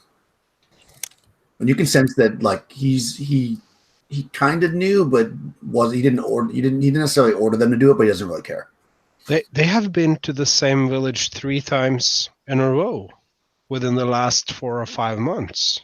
They speak of their fellow villagers being taken and experimented upon. And you knew nothing of this. Look around. I have no villagers here. And that is true. No villagers are brought to him. You do not have any villagers in this room, but you may have them hidden somewhere. How are we to trust you? Perhaps the spell cast upon me. Did one of us cast a spell on him? Or Yes. He's already has cast the spell and he's keeping it up. Yeah. So he keeps probing his mind. Does he lie, or do I get the sense that he's lying about the villagers? Yeah, I mean, he definitely. What you sense from him is that he knew, but it wasn't like. I mean, he's not lying, but he wasn't unaware of it. Mm-hmm. That is that, like, no villagers have been brought to him. You know, he did hire the mercenaries to look for something. You know, but whether or not they kill people, it wasn't necessarily something that he ordered, but he doesn't necessarily care either. what about the experiments? Yeah, you sense nothing about the experiments on children. He says, if you say to him the experiments, he says, well, I experiment with herbs all the time. I have my latest concoction in the pot if you'd like to look, though it was a failure, unfortunately. I just kind of lean over and look in the pot. What do I see in the pot? Yes, if you look in the pot that you point to, the one on the next to the fire pit, it's a big silver pot. You see basically some what look like burnt and powdered herbs, and some and some. It looks like maybe some of that orange fungus that's glowing on the walls might have been in there too, because you see some kind of glow around the side of it, but it doesn't look like there's any like body parts or anything. Okay. And she just kind of looks at it and just backs away from it. Well, how does it smell? Do I smell anything from it? It smells like burnt, like herbs. Oh. Like if you had the turkey in the oven too long. Okay. But not like turkey, but just the herbs. Yeah. Okay, she just backs away from it. Not quite sure what to make of what's in the pot. Yes, I'm not the best alchemist, I will admit. My magics are much more related to healing and helping and making friends. Yeah, he's bullshit. So, if you don't mind telling us, what is it that you're searching for? That is a good question. He cuts himself some bread and cheese, and takes longer to get ready, like old people do, than he should. Says, well, long ago, well before these wars ravaged our land, when I was studying magic, I was just a lad. Myself and my brother, we studied together under a local sorcerer who created for us a magical bracelet. This bracelet was powerful, gave us, allowed us to access magics that no man alive could have accessed. But, brothers don't always get along. And We could not decide who should hold the bracelet. So, as punishment, the bracelet was split in two. I have this piece here, and he shows you this kind of bracelet that's like half a bracelet on his wrist. My brother was buried. Yes, he's recently died with the other half. That is what I see. So, from your story, I take it that neither you nor your brother learned anything from this and never were able to actually decide together who was going to wield this bracelet. That is correct. What we decided, unfortunately, was that get the prize. And seems I have won. He appears sad, but he's not sad. So only Ack will know. I'm giving the little side that Ack will knows because you have the spell up. He's not sad that his brother's dead, but he is telling the truth as far as the bracelet and all. What I do not know is where he is buried. Okay, I was just about to ask that question, if he knew where he was buried. I do not know, and because he was more of a man of the people, I've hired these, we'll call them workers, to search the villages for any sign of him, and have yet to find. Do you suspect the villagers might know, or would there be anything that could lead to your brother's resting place? The only one who knew him, because he used a false name, was his student, and I am in search of him as well. The villagers seem to have no information, unfortunately, though we have asked in the most polite means. Polite means by slaughtering them all, and she kind of points her sword at him. What's to stop us from striking you down right here for what you've done? Well, I am assuming that you would like to live. And he eats some bread. And yeah, that is not an idle threat. Well, of course, you don't know that, but Akmal does. But he does. He feels pretty confident that you're in his house and that, yeah. I kind of raise my eyebrows and look over towards Sonja. What would it be in it for us if we were to find this bracelet for you? I'm glad you asked. I have a magical item to which I should share, as well as some gems and gold to which I could offer. Maybe, let's see. He's looking across the room at like a shelf where you can actually see there's like some like jewelry and gems and stuff over there. It's like, I think that would be several thousand in gold. You go look for yourself if you'd like. And he puts butter on his bread. This is out of character, but I just assume that Sonja is sort of the leader of the group. Yeah, more or less.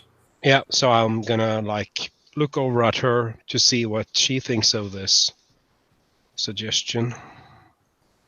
She would look over at the old man and say, maybe you can repay us by helping out the villagers that you pretty much ordered your men to slaughter. Whether you were there or not, you were still the reason your men killed most of them. And there's only a handful left. I was afraid you were going to say something like that. So he says, he chuckles, and he says, well, I would be glad to help rebuild the villages. And of course, these men could be punished, or I won't need them anymore if we get what I'm looking for. Well, the men that were sent to this village, you will not need to worry about punishing. We have already taken care of that. Ah, yes. Is that why you were riding their horses? Yes. Fair enough. And they taste delicious. Yikes.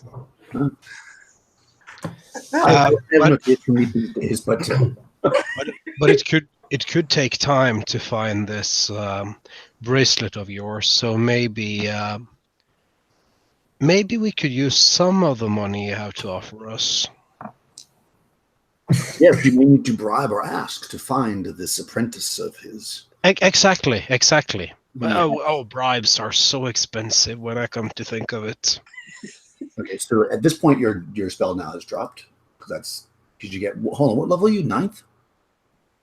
14th. Oh, geez, no, okay, no, you got 5 more rounds. Okay, so he says, that's fine. If you can locate the apprentice, he has a map to the burial grounds. Then we can have the bracelet, and you can have your money, and the villagers will be happy. Oh, they'll be farming. And what's the name of that student? Doma. Doma was his student, a young man, not the best wizard, I would say. But he, could throw a spell or two. He didn't have a taste. And is that your keeper dog outside? And he explains about the tentacle monster. Ah, yes. You've met her. Yes. She keeps the area safe. Well, can you tell her to stand back so that we can pass freely, or do we have to deal with her? Oh, of course. In fact, I will go with you if you'd like. I don't think that's necessary, old man. I mean, you just only slow us down. Oh, that's probably true. He doesn't agree with that, but he's just being nice. Yeah, and I'm also not really meaning it, but sensing that he's probably a very powerful sorcerer. I just don't want to look bad. That's why he mentions that he ate some of his mercenaries. Yeah. So he says, if you locate Dama, you'll find the map. Find the map that gives the location. Let me know, and all this can be yours and more.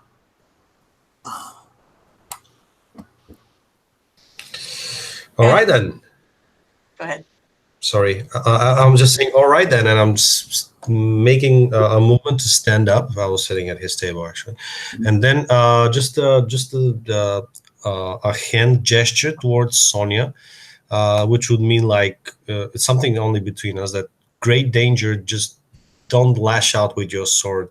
The first thing that you sometimes do, and let's talk about it somewhere away, like those two gestures. Great danger, let's get out of here and talk about it. And then he said, thank you for your time. I will definitely consider your offer.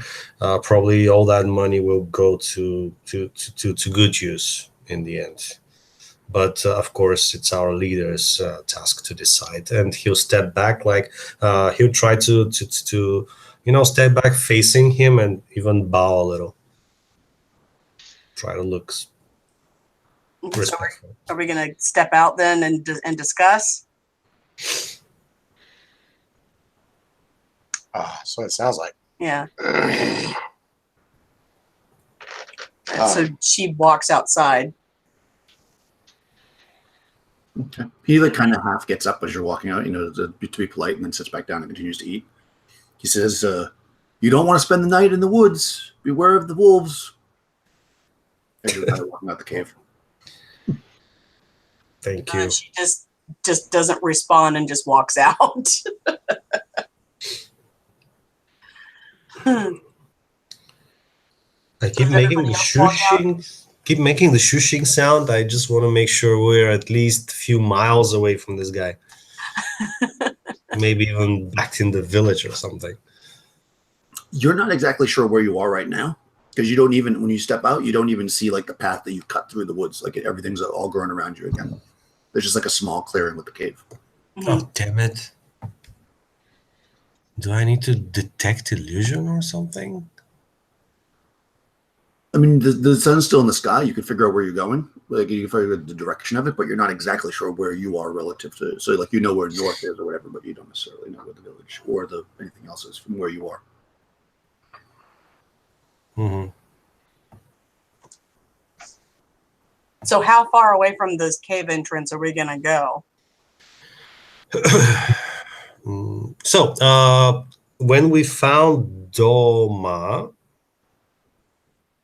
this creature came out. We started running. I threw those pearls, Mhm. and all of a sudden we were in this guy's house. Like, how far would Doma be from this guy's? You were probably going for about 10 minutes.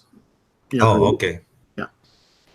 So my first suggestion, we're going back to Doma and basically erasing the evidence, basically burning Doma's body. Because if he later on finds out that we already knew what he was asking for and it was on us at the whole time, we'll be in trouble. Then I'm going to reveal that, of course, what he was asking for is already on me. But just the moment I'm certain that we are like outside this guy's awesome spell reach with his possible spells, like he's what's the word? Like crazy that this guy may be now listening on them. He, the By the magical means.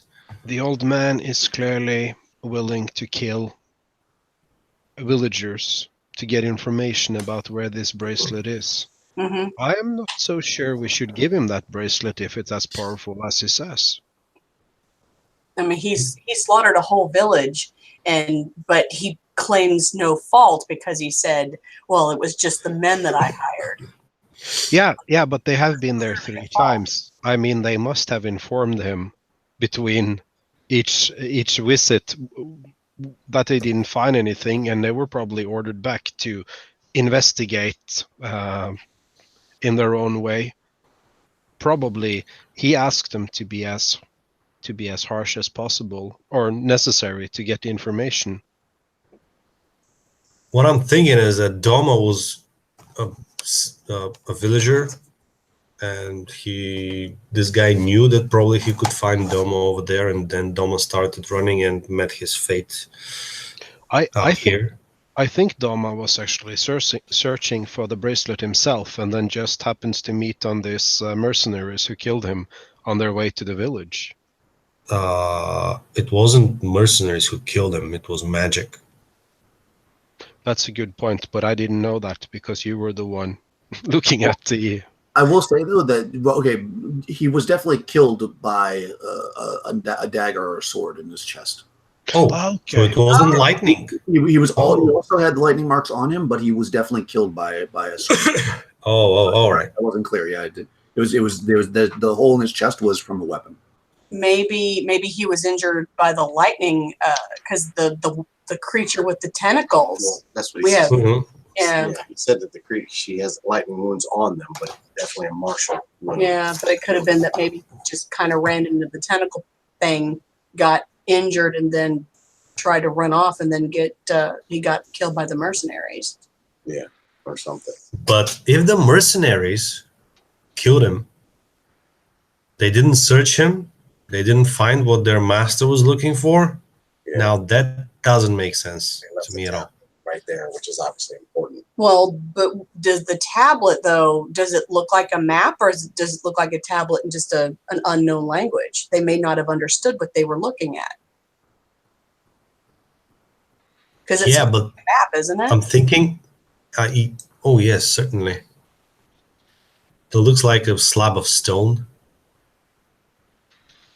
And of course, the one that makes it a map was found where? And I turn over to my good friend Kainon. Where did you find this gem, Kainon? In one of the pockets of one of the mercenaries in town. So they did already have part of the map, and they did not recognize the second part of the map. Yeah, I think they killed Doma, and then they saw the tablet and thought, "Oh, this is just a brick of stone. Let's pick out the stone. That's the valuable here." Like I would have done, at least. That does make some sense. All they saw was the glittery jewel, and were like, "Yeah, let's go." because if they're already killing these people, it seems like they weren't overly interested in giving this old guy really what he was looking for. They were just in it for the slaughter and for the whatever they could loot, and were kind of leading the old man on. And because the old man didn't seem to give a crap really who got hurt in his wake, so they were looking for something blatantly obvious, and they didn't see it. But what they did see was a stone with a gem in it. So maybe, I'm hypothesizing at this point. Yeah, it all seems really weird. Could be a lot of ways that might have gone, but I think that what we need to do is more or less clear. If we can find that other half of the bracelet and then we destroy it, and then probably come back and kill that old man and destroy his part as well. Does that sound good to you, Sonja? Sorry, I was wiping off a very wet dog. Oh, I see. Hey, when you gotta go, and you gotta go. So no, I agree. I think that's what we should do. Should we go back and get the stone tablet, though, to keep all the parts together, just in case? Like, put it in a sack? It's all in me at this point. Oh, you did take the stone tablet, too? Yeah. Okay, I'm sorry. I misheard that part. Okay. I got the tablet. I got this guy's ID that he was Doma. Okay. And we got And I've put the ruby into the tablet to make it a map, and now I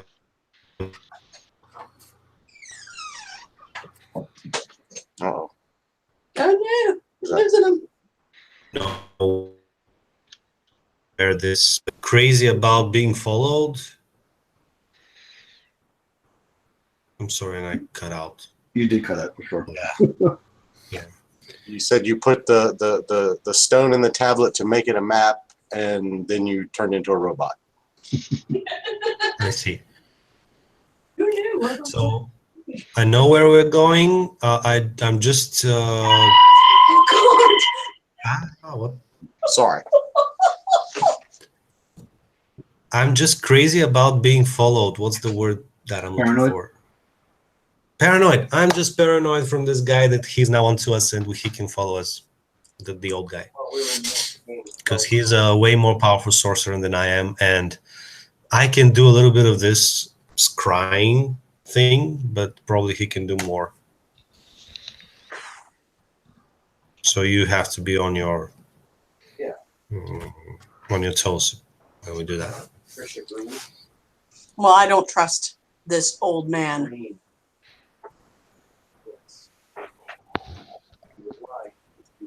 Well, you shouldn't.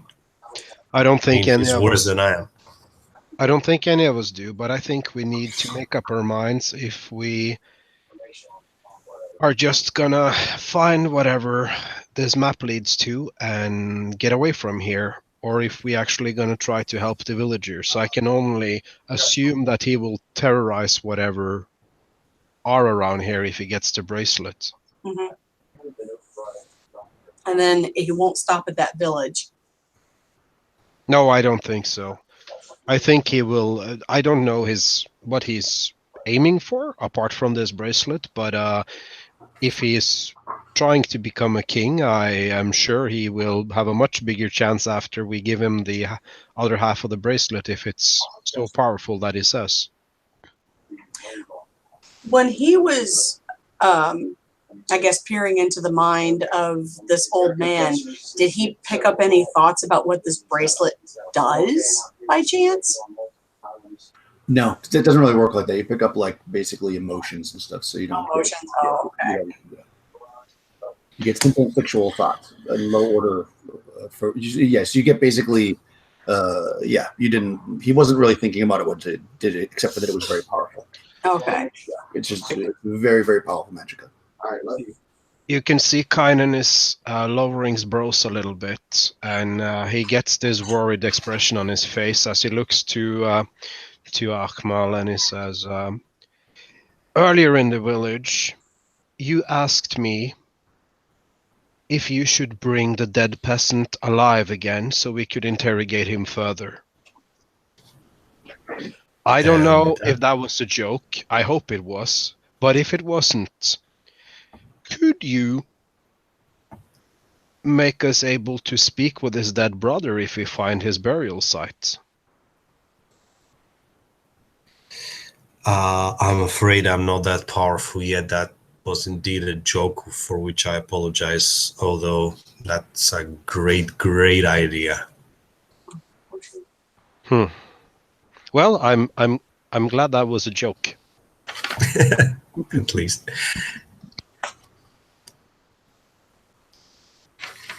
Yeah, I just read the spell, and that doesn't do that, unfortunately.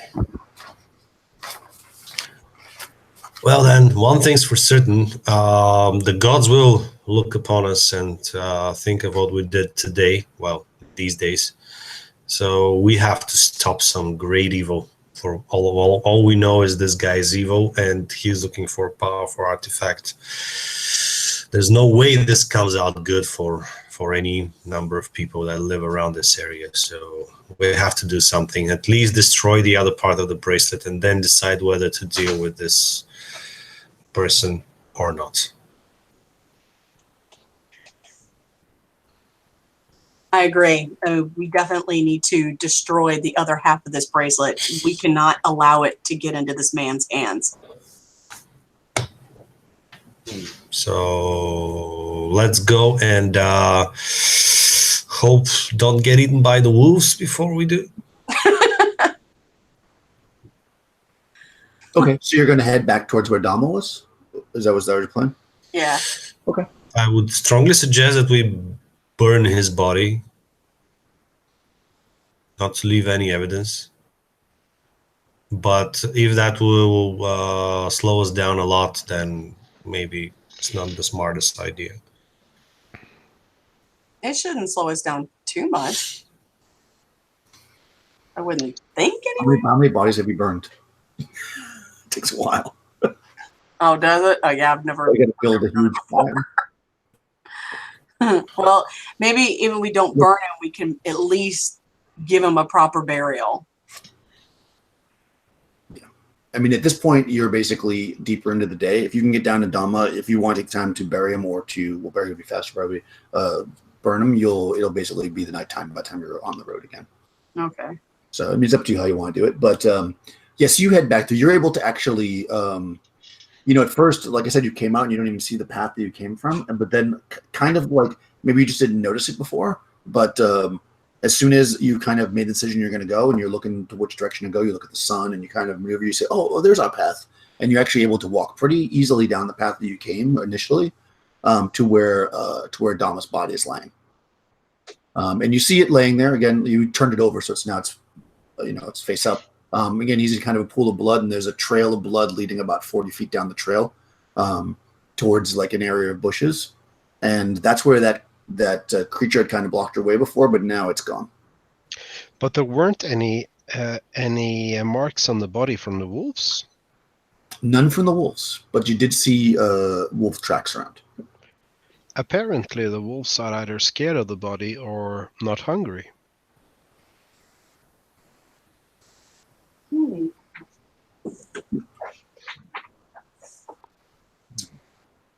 Huh. Well, I mean, animals such as wolves do have a very strong sense of certain things. So maybe they looked at it and it just wasn't palatable to them. Maybe they were afraid of it if it had been indeed attacked by a creature.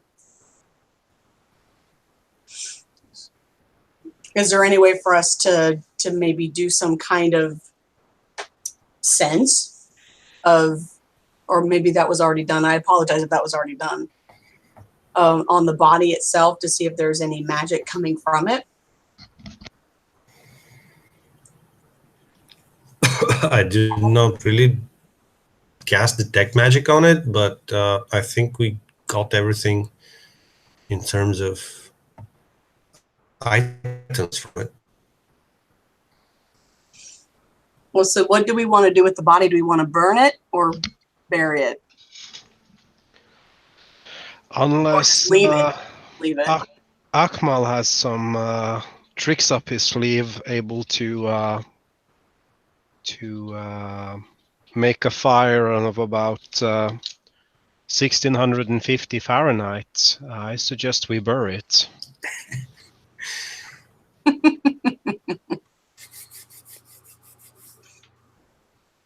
Okay. You want to bury the body? Okay, that's good. You can do that. You guys take some time to bury the body. Here, I guess off the side of the trail. You notice that it seems to be getting kind of near the end of the day faster than you would have thought, because the sky, you're in the trees. You can only kind of look straight up to the sky. The sky seems to take on kind of an amber glow earlier than you think it should have. And you're wondering how long. Maybe you were at the wizard's place longer than you thought, because the light now is all kind of this like end of day kind of feel as you're burying the body. And then you're heading towards, you're going to follow the map, basically head towards the river. Is that your plan? The horses are gone, of course. Sorry to say that. Does it look like that we'll need to rest at least once before we get to there? The burial ground. Yeah, I mean, knowing that the night is falling, if you want to actually build up some kind of a camp that's going to be more safe, you would want to. Do you think the night's falling? So yeah, if you don't want to travel in the dark, it's up to you. Yeah, the question was, do I think that if we travel through the dark, we'll get there before dawn? Before dawn? Oh, sure. Looking at the map. Yeah. You're only maybe like 3 or 4 hours away, you think? Well, I give that information to our leader and let her decide whether we camp now or go into the night to the burial ground of an old. Oh, druid. I'm sorry. Or sorcerer. No. You'll get to the river in a few hours. The burial ground is probably a couple of days away. Oh, all right. So my question was because I would regain my spells if we rested. So before we bury this guy, I will do the detect magic on him, and of course his stone with his names, just to make sure that there are not some magical items that were warding the. Yep. Yeah, you can do that. Yeah, to answer your question, yeah, you'll be able to take your spell book out or whatever and re-memorize any spells tonight, because before you get to the burial ground, yeah, you'll have a couple of days actually. So yeah, you cast detect magic. There's like kind of a little bit of magic in the air, probably like a residual from the creature that you had seen, but there's no magic on Doma at all, and none of the items in and of themselves are magic. The stone seems to just be a precious stone with his name chart, like a decorative stone. Mm-hmm.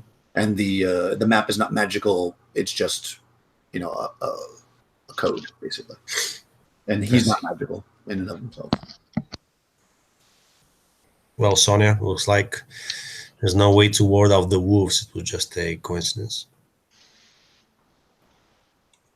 Well, we'll just have to be on the lookout. Yep. Hopefully there are not many of the wolves. So do you want us camping here, or do you want us camping by the river and traveling through darkness to get there? I would say we camp by the river so we'll have a water source. I myself would like to wash the blood off, because I don't think we ever cleaned up before we left.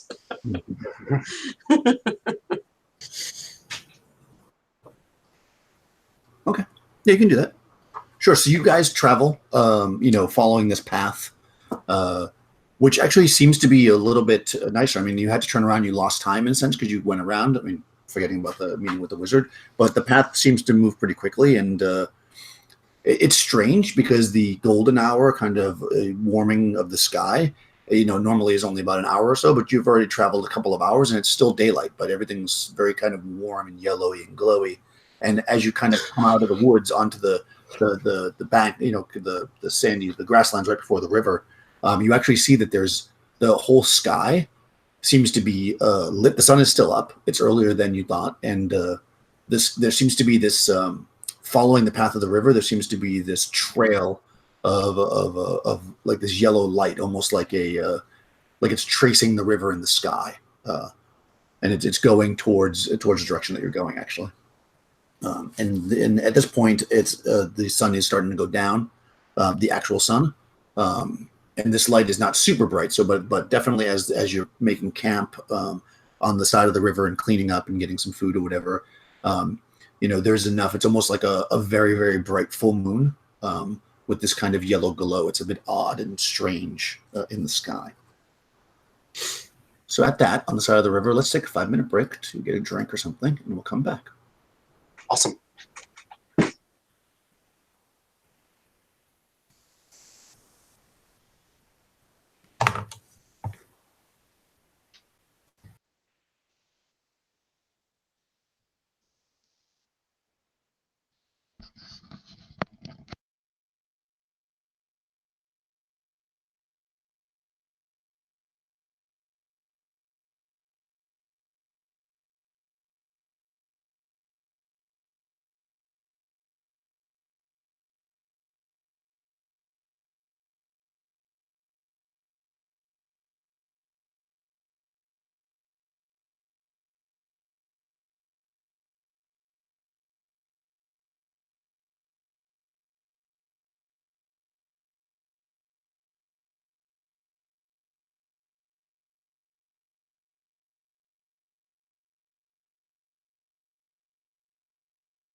awesome, buddy.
Oh, we lost Todor.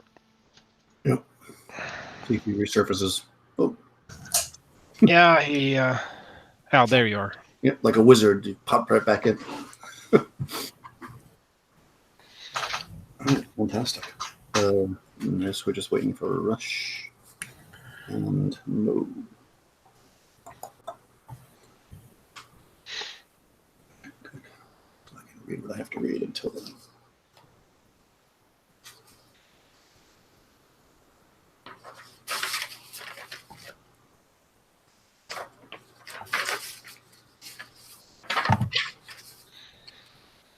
So, Todor, where did you read about the character? Just somewhere off the internet. Cool. The only two pieces of information I could get, so that I pieced those together, and I'm playing my regular weirdo. So Yeah, perfect. I mean, magic user, weirdo, it goes together. yeah, I only imagine in this setting that the only ones who actually would like to deal in magic or dare deal in magic would be the weirdos.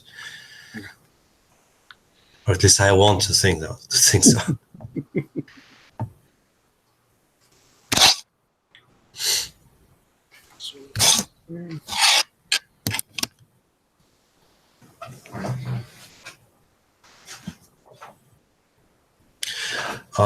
Before Rush comes back, you said now there's lines in the sky that are basically following the river. That's right. Like one large, like almost like a tube of light. Uh-huh. It's yellow. Yep. Is it like going in our direction? Yeah, it's almost like it's leading a path. So what I will do before we camp is just like take out the tablet and then take out the ruby inside the tablet to see if those lights disappear in the sky. No, it doesn't disappear. It's not that kind of a No. device. All right. I just thought it would be awesome. Yeah, Like no, that such a would be map, put something in it, and then whoa, you see the road in the sky. Cool. That's actually a good idea. You should use that in something. Yeah, that's Sorry about that, guys. no problem. You guys both back? Yeah. Okay. All right. Yeah. So you're able to set up camp this first night, and like I said, it's an uneasy night. The yellow glow in the sky is almost draining on you. So nobody really sleeps that well. Maybe Akmal does, but it's not very pleasant. And not only because it was bright, but also it just feels like there is something in the air that isn't right. So you get up the next morning, you're traveling down the river. It actually takes a couple of days almost. Like it's about a full day of traveling, and then on the second morning, or third morning, I should say, as you're kind of traveling a little bit, you come to you're getting close to on the map where you're already inside the ruby part, where the burial ground should be. You can see that as you've been traveling, it seems like the yellow light is brighter. So it's kind of like you're at the end of it and you're following towards a brighter part of it, and you can see that over the burial is the brightest part. You see kind of like a hill going up to, and at the top of the hill is the burial ground. And as you're looking around, you can see kind of in the little bit of valley between you got to go down and go back up. You actually see a small, it's basically a troop. It's a settlement, and you can see that there are there's tents and an army camp off to the side. It's not really in the settlement. It's actually kind of off to the east, I guess. So yeah, as you're seeing it, so you're seeing basically to the what would be the north. You're seeing the river bend up and around, and this hill and the burial ground is you in the settlement around it is up in that general direction. And then to your east, you see tents and like a small area of soldiers set up, like a tent village, if you will. And as you're kind of looking at that, you actually hear a voice say to you, "Make no move. We see you there. Who are you? Why are you here?" And you kind of look to the side. You can see there's a handful of soldiers have kind of crept up to the side. It's hard to say how many there are because they're in the tree line, but one kind of, obviously officer of the type steps forward, rides forward, I should say, is on a horse. And he's addressing you. We are peaceful adventurers looking for a place to camp for the evening. Who might you be? We are the Royal Army. We're here to stop random mercenaries and adventurers from slaughtering our villagers. I see you're well armed. We actually are here on the same job. Then we just prevented a slaughter of a village a few hours of ride back. I see.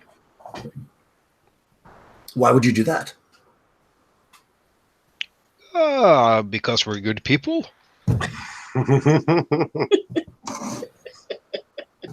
He smiles. He says, "Come back to my camp and let's talk." And he kind of like turns his horse to ride towards the camp. And as he does, you can see that some other soldiers kind of come up around the back of you. So it kind of like, unless you're going to go through them, the only way to walk is the way he's going. Yeah. Oh, so she's gonna gingerly follow and just be on the lookout for any trouble as she's walking past these other soldiers. Okay. They're taking you in with some interest. I'm gonna ask just one of the lowly soldiers if he's been on patrol last night, and has he seen this weird glow that is kind of like heading towards this place. Yeah, they definitely see the glow. I mean, you can still see it. Like, even during the day, it's still glowing. Mm-hmm. So yeah, if you point it out to them, they say, yeah, it started a couple days ago. You can roll it back to right around the same time that you kind of found the map. Is about when they say it started. I mean, you don't tell them, but you can put it together. Then I'll try to speak to my mates alone. I'm going to share my fears that now that this glow is obvious, our fella, I lost the name because I had to reconnect. Yeah, he would probably know that as well, and now he probably won't need us. And maybe if he still needs it, would be for us to defeat something awful, or at least weaken it before he comes in. Because he was looking for brave, actual soldiers and adventurers, unlike his meso mercenaries. So yeah, he's really worried. Like, this won't be like going there and destroying the bracelet without any proper trouble on the way. He may even be there waiting for us already. So what, you think this camp is what is it, Sother? Sother, do you think this is his mercenaries? No, I don't think the Royal Army is his mercenaries, but I think that, well, he didn't tell us everything, so what I'm just saying that it's not going to be like us finding this place and, like a walk in a park or something. Yeah. Those are my fears. Because now it's obvious to everyone with just a little bit of mysticisms in their head to actually know that these signs in the skies probably mean something big. And for him, this big thing in this area is actually his bracelet. So, I mean, he must have seen it as well the moment we found the map. So he'll definitely not be totally unaware of what we are about to do.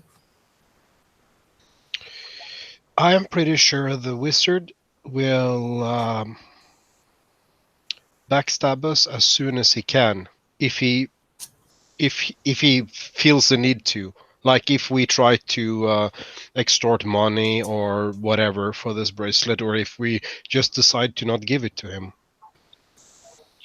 We could just happen to mention where he is located to the soldiers. Another great idea. I mean, I really have to meet you with my former master, and you can become a great sorcerer yourself. Okay, so you guys are walking along, and you get to basically the camp area, and they're obviously guarding you, but they're not making any. They don't try to tie you up or take anything from you or whatever. And they kind of escort you over, and they put you in a tent. They say, stay here, and the commander will call for you. And and you go into this tent. It's got like a table and some cots and stuff, and there's actually some food in there if and water if you want to have it. How many soldiers are there here? You reckon somewhere around 100 or more. Definitely not like 200, but definitely somewhere around 100. I take the opportunity to take off my chain and relax a little bit in common clothes, as we won't have a chance anyway. Okay. Good. All right. Yeah, so you guys are resting in the tent. Is anybody else doing anything special besides resting? No. Okay. A soldier comes to the door after maybe an hour or so, and he says, you, and he points at Sonja. He says, the commander would like to speak with you. Can we come? He'll see you one at a time, he said. Can you just tell your commander that we don't like that? Are we prisoners? He kind of just he shrugs his shoulders a little bit. He says, I just do what I'm told. All right, honey. Can you just, send someone over who is of higher rank that can make some decisions? Because you said you were the royal army, right? That's correct. So you really cannot be acting like some thugs. Well, we are unaware of your. You feel like you reach over his shoulder. A hand grabs him by the shoulder and pulls him back, and you see a much kind of a bigger guy that's got some scars on his face. That he's obviously a very experienced soldier. He says, "Look, we don't know who you are. The commander wants to see her. Is there a problem here?" Yeah, because he wants to see her alone, away from her escorts. So he taps his. We find this weird. We just told you we saved the village back a few days rides back this way, and we came. And we came like willingly to your camp. Can't we just all go? I mean, if you want to kill us, you kill us. There's 200 of you. Speak for yourself. I don't want to die. Look, stop giving me a hard time. We've been traveling for weeks. And so if have we. You did, he would have done it already. And he like holds the flap open for Sonja to come. So she looks at her friends as, I appreciate your concern. However, I will go speak with him. As soon as she leaves, I'm going to say, Galen, Akmal, we might have a problem here. I think he might want to ask us one by one to see if our stories matches up. And I'm not particularly good at that. I tend to twist the stories a little bit from time to time. So we need to come up with whatever we're going to tell. And we need to tell the same story, all of us.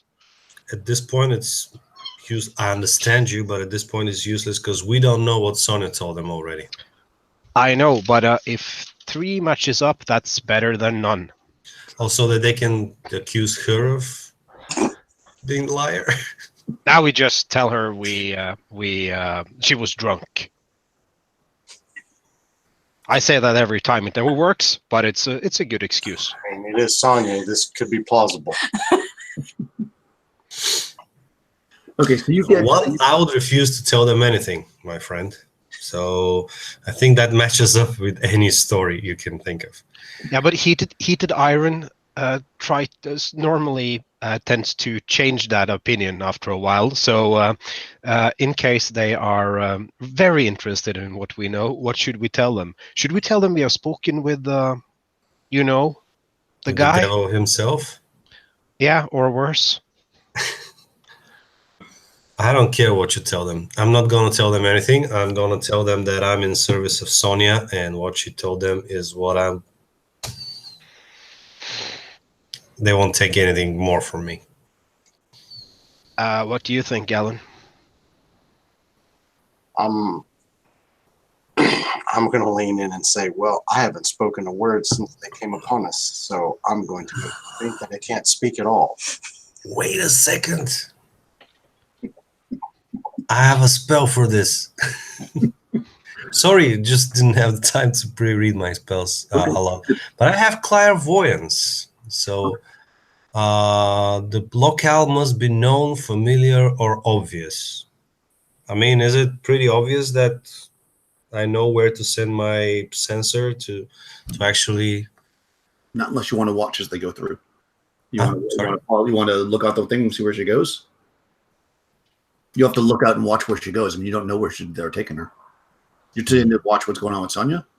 I assume if there's 100 tents, not 100 men or some, there's probably quite a few tents. Yeah, a lot of tents. I mean, you can look out and try to see her. Roll a d6. We'll give it like a chance that you can catch view of where she went. Or 1, 2, and 6, we'll say. Okay, I'll try. Yeah. No, wait. First, I can locate object, which would be something on her. Okay. And then maybe my clairvoyance will be a lot easier to locate. You can do How's that. that sound? Well, you can do it. You can also still just roll the d6, and then you won't have to waste a spell. It's up to you.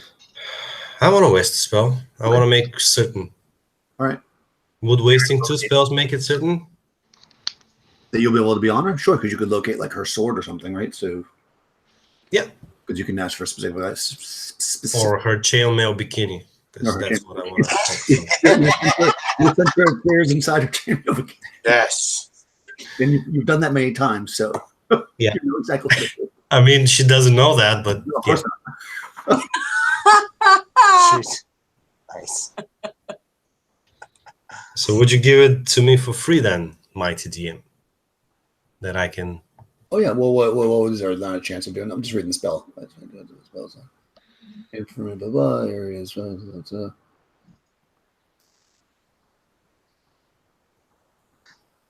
Yeah, you can definitely use it for that. I mean, you can locate her armor as long as it's close enough to you. It should be. I'm not going to bother looking up. Yeah, you can do that for sure. So you're casting your spells to locate her armor and then drop the sensor in. So by the time you've cast the spells and had this conversation, she's where she needs to be. Because I don't know that it moves. Doesn't really say. But we'll just to cut that out as not an issue. She'll already be where she needs to be. But so Sonja, you are let into the commander's tent. The guard kind of walks you in and then stands by the door with his pole arm or whatever guards would have. And the commander, it's the guy that was on the horse, obviously. He's dressed now in nice clothing, but not armor or anything. And he's sitting behind like a table. And he says to you, strangely enough, it looks like you're the leader of this group, a woman at that. He laughs a little bit. He says, come, have some wine with me. Oh, wait a second. This doesn't convey sound. Yeah, you won't be able to see. You can just, you'll be able to see, you'll be able to hear. Oh, maybe I can read lips with my 17 intelligence. So he's basically looking through my eyes. No, he's just looking in the area, so he can see it. Looking in the area. Okay. Yeah, He's got a it's little- like 3D thing. Yeah, You don't need to know. You don't need to know the details. you don't know how he uses it, but yeah, it's like he's looking through like a security camera, in the room. Yeah. So he said, sit, and there's another stool there, a couple of glasses. So she does go over and she does sit down, but she doesn't take the wine. She says, no, I am not I don't feel like having a drink. Thank you. Because she doesn't trust him. She doesn't know what's in it. That's fine. He pours himself a drink and takes a sip, and he says, I'm Gavin, commander of the Royal Army in this area. And you've got a interesting story, but these mercenaries have killed many, many men. And for me to think that a priest, a woman, and 2 soldiers could have beat a group seems a little unlikely to me. So where did you steal that sword? Why don't you just give it to me now? You will not take this sword. This is mine. And I have earned it. Me being a woman has nothing to do with it. In fact, I am probably stronger and a better fighter than any of the men that you have in your army. Oh shit! He's taking a drink when you say that, and he like spits it out laughing. This is my most basic soldier. Will. In fact, I'm not one to boast. Let's prove it. Guard, get in the recruit. And he calls in a soldier. This young guy comes in, in armor or whatever. And he says, "Teach this girl a lesson." And he kind of gets up and he takes the big jug of wine and his cup, and he walks out to watch the show, as it would be. And at this point, the guard that's watching your tent, you guys, well, obviously you see this too. He says, "You guys are going to want to see this." And basically they open up your tent so you can see. And they're bringing her into the center of kind of where the tents are to have a little fight with this soldier. I'm not going to fight one of your whelps. If you want to see my prowess in battle, then you should fight me yourself. No. What up, dog? Back in the tent, I described vividly to the others what I think is going on. And yeah, I'm sure, knowing Sonja, that she's going to beat up the general of this army. So he laughs and he says, "If I took every challenge that was thrown at me, I'd have no time to lead my troops. But if you want a real test, Sergeant," and he calls over this guy. He's about 6'7", battle axe over his shoulder. He comes over. He says, "Here you go. Leave some for me, please." And he pours himself some wine to watch. Is this the time for the luck points for a death blow? Yeah. I also tell the others in the tent that their general is a pussy. Obviously. And she's going to look over at him. So,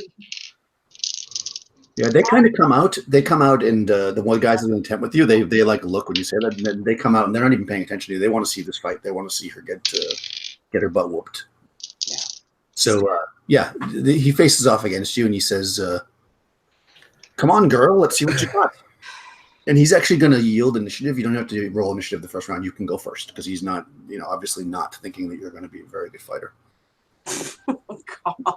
So, she looks over at the you're general. every 2, right? So you get to 1 attack this round, but you can go first because he's not going to challenge it.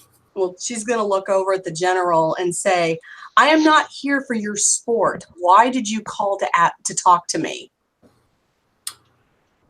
"I do not speak to one who boasts so much until they prove their point." And he drinks some more wine. All right. She just says, "One of your soldiers is going to die this day, and their death will be on your hands." Nice. He laughs. Dude. So you said I get 1 attack? Yeah, well, since you didn't take your opportunity to attack and said you talked to the commander, this guy comes up behind you and he's going to pummel the back of your head. Okay. I'm going to look over at the other 2 and start doing like fake sign language. He's making a pummeling attack, so you are, what's your AC? What's my AC? It's a 5. Okay, so he's got a base 50% chance. And then you are not paying attention. Oh, I'm not a kid actually, but I'll make it. It's good at +2. You rolled a 0-1, which is exactly perfect. So yeah, he cracks you on the back of the head with the butt of his axe. Nice. 83. Solid punch. Okay, you lose 8 hit points. Now make a note of this because these are temporary hit point loss. They come back 1 per round. Hit point loss. Okay. Yeah. Oh, are we at full health? You're wherever I put you. Not everybody's at full health. No. She Oh. was. You should have current hit points written. Now I don't really understand because it says minus 75. So does that It's mean HP-75. HP dash? If you were minus 75, you would be so dead it wouldn't even be worth Well, counting. no, her total hit points was 90. Right. So right now it's 75. Yeah, Did we rest along the way? Yeah, we did. Did we You get? get 1 hit point per day back. Yeah, Oh, What was that thing about half our constitution back? that's only if you actually take a day to rest. oh, it's a whole day. Rest meaning you take a day to rest versus you're still traveling and stuff. Gotcha. So, Oh, okay. Yeah. so So you'd my say health- like 4 or 5 hit points back? 3. I would have gotten 3 back. Yep, Yes. everybody would have. Okay, but now I'm at TNG. Do you 8. want- Plus 8, but make a separate column for this because these are temporary. These are temporarily lost because This is temporary. Okay. it's not like actual damage. Ooh, excuse me. So you went up to 78, but now you've lost 8 Minus 8. temporary. Okay. Yeah, he gets another attack because of the high roll on this thing. So let me see. Where 70 hits again. So he whacks her in the back of the head. Wow, 83 twice. Oh, 8 more, and he gets to go again. I told you this is good. Fumbling Wait, his what now? I get another 8 minus 8. Yeah. Okay, then this time he misses. Okay, so he whacks you twice with the axe on the back of the head, and then steps back and kind of puts it, holds it like in a grip like this, and he says, "Give up now, girl." And maybe you feel like a little headache. All right, now he's not. Now he's still going to let you go though. He's giving you another chance. It's the next round, and he. Okay. Well, she's gonna whip around and pull out her sword. Okay.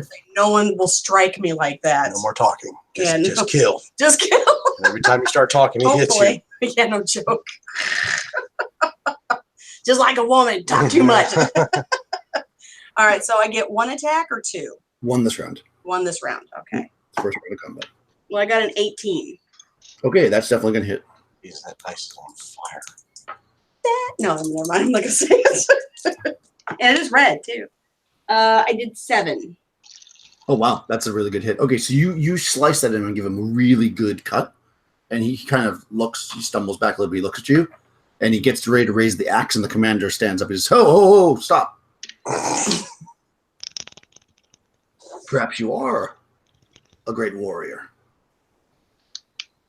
Let them free." He says to the men. Not that they were watching you at all, anyways. They were totally not paying attention to the rest of you. He says, "We should talk," and he turns around and walks back into his tent. So she looks over at him and just takes her sword and she goes over to the soldier that was hitting her and she wipes his blood on his clothing and then sheathes her sword back and then walks over and follows the general. Yeah, he's like, maybe you cut him across the face. He's like, "What the, you're gonna leave it. That's gonna leave a mark for sure." Oh, yeah. So yeah, you are all welcome to join in the tent at this point. Oh, so everybody's welcome to join now? They are if they want. Yeah, he basically. Okay. So if you guys want to, you can Yeah. welcome the tent. Otherwise, Sonja's walking by herself. No, we'll go. I'll go. I'll bring my chain as well. Okay.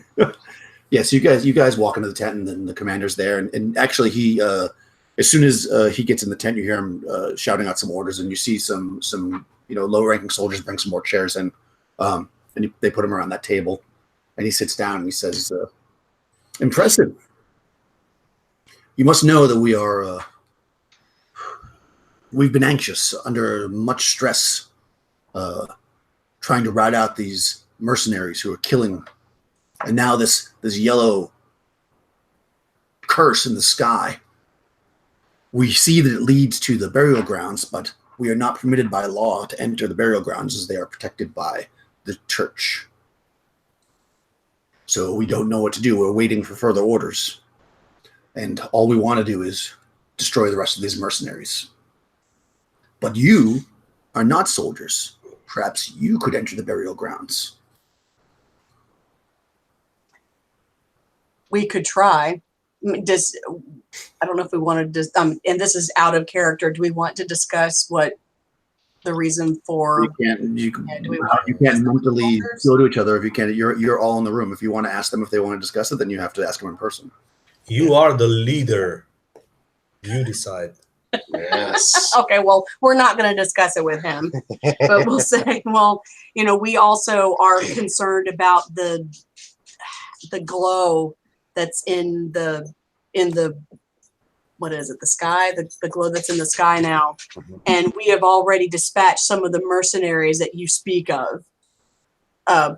Point us in the direction of the burial ground, and then we will take it from there. Thank you. That would be fantastic, and we will be rewarded handsomely. Do not fear. Yeah, I was just going about to ask about that because our leader is brave and noble, but she never deals with the balance book. So yeah, we'll be basically doing your work. So what are we talking about here? He turns around and he says, you can see here, and there's behind him, you see a couple of like chests. He says, these coffers are full of the royal coin. You will get your share.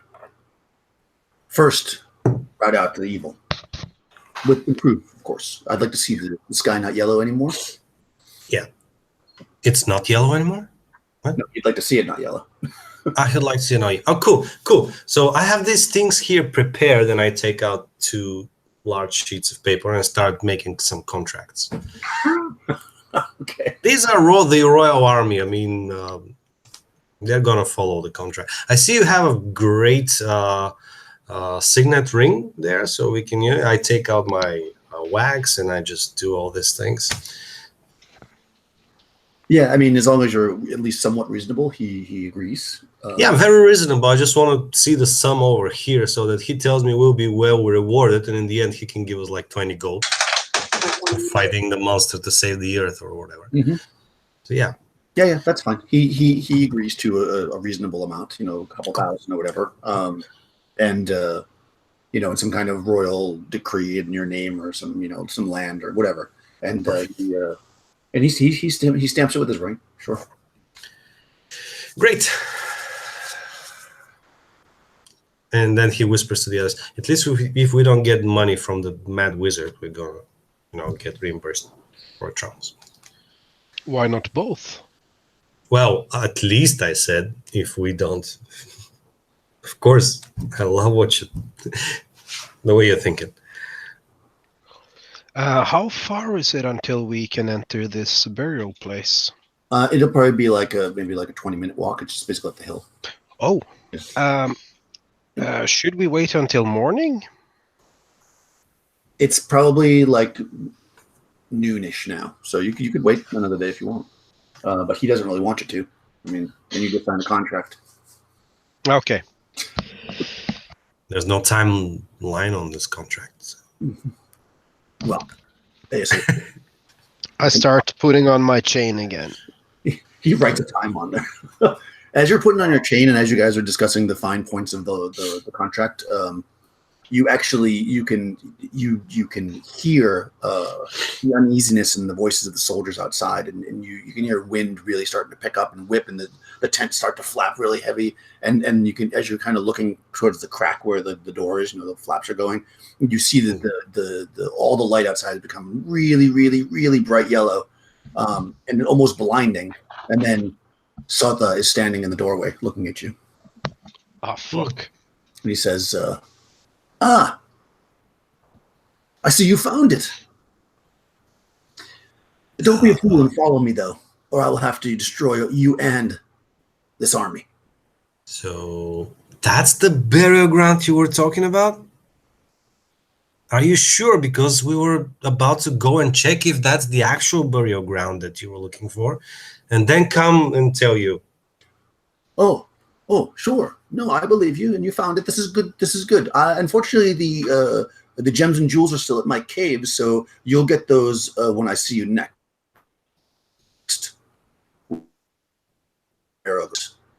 And in a puff of smoke, he's gone, and you hear some screaming from outside of just like frightened soldiers.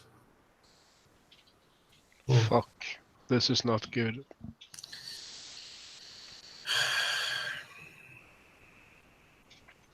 Dear General, have we told you about our friend the priest? He has nightmares. He dreams about stuff like this all the time and apparently makes agreements in his sleep. What?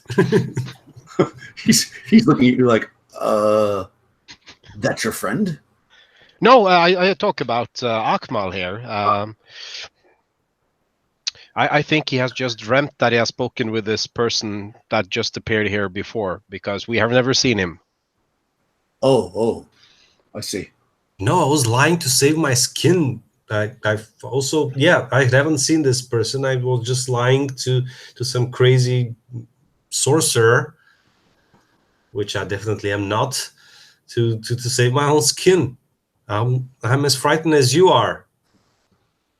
And I try to look frightened. Okay. But now, obviously, because of that contract and this mad sorcerer is going there, maybe we should double the sum if, we are to save. He rolls the papers back up and just kind of glares at you. We will see about the reward being increased if you're able to keep your word. All right, Sonja, are we going in or? Going into the burial ground? Well, yeah. I told you this guy will follow us. And you were correct. He definitely did. Well, at this point, we really don't have any choice, because if we don't, then he's going to kill these men here. And while the general is not someone that I really care for, I don't want to see all of them murdered. And of course, we are heroes, and our names will be smeared with not helping these people, right? Yes. Okay, then, let's go. Yeah, so the general says to you, you remind me of my ex-wife. I like that. Says to whom? Yeah, I was about to say, who are you talking Okay. When you make the comment about not liking me.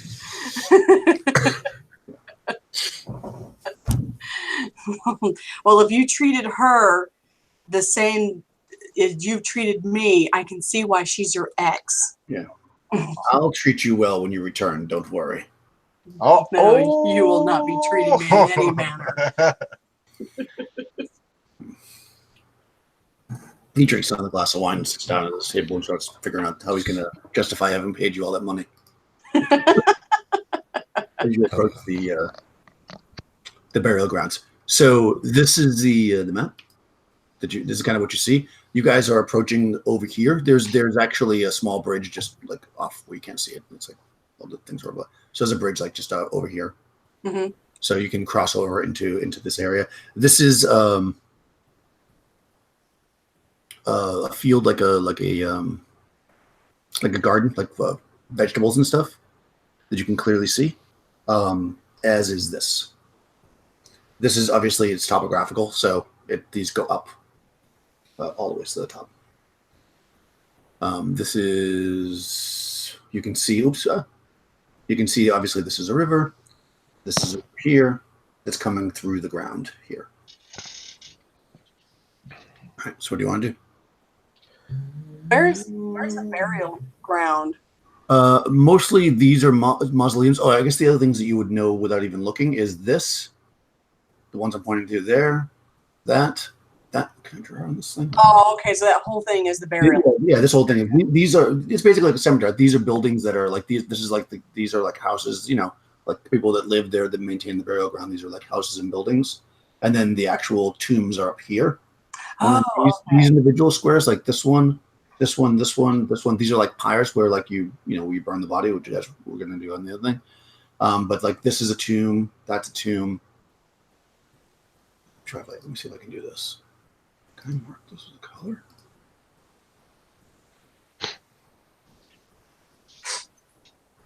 Can you see that? Yeah. So I'm gonna put the little red line through the ones. These are like where, I mean, you can tell this from a distance. These are like funeral pyres that are burnt up. Obviously, there's just like ashes and stuff standing currently. Oh, okay. There's no bodies on them right now. But then the rest of them are like tombs. All the other ones up here are basically tombs, and then these look like regular buildings from what you can tell. And then, like I said, this is this looks like a barn.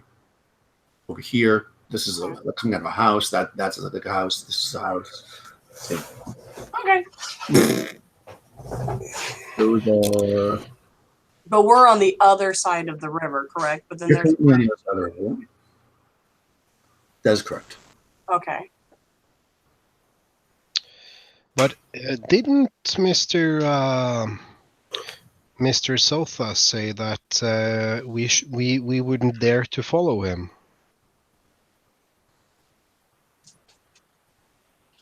Like, didn't he threaten us not to follow? No, he said.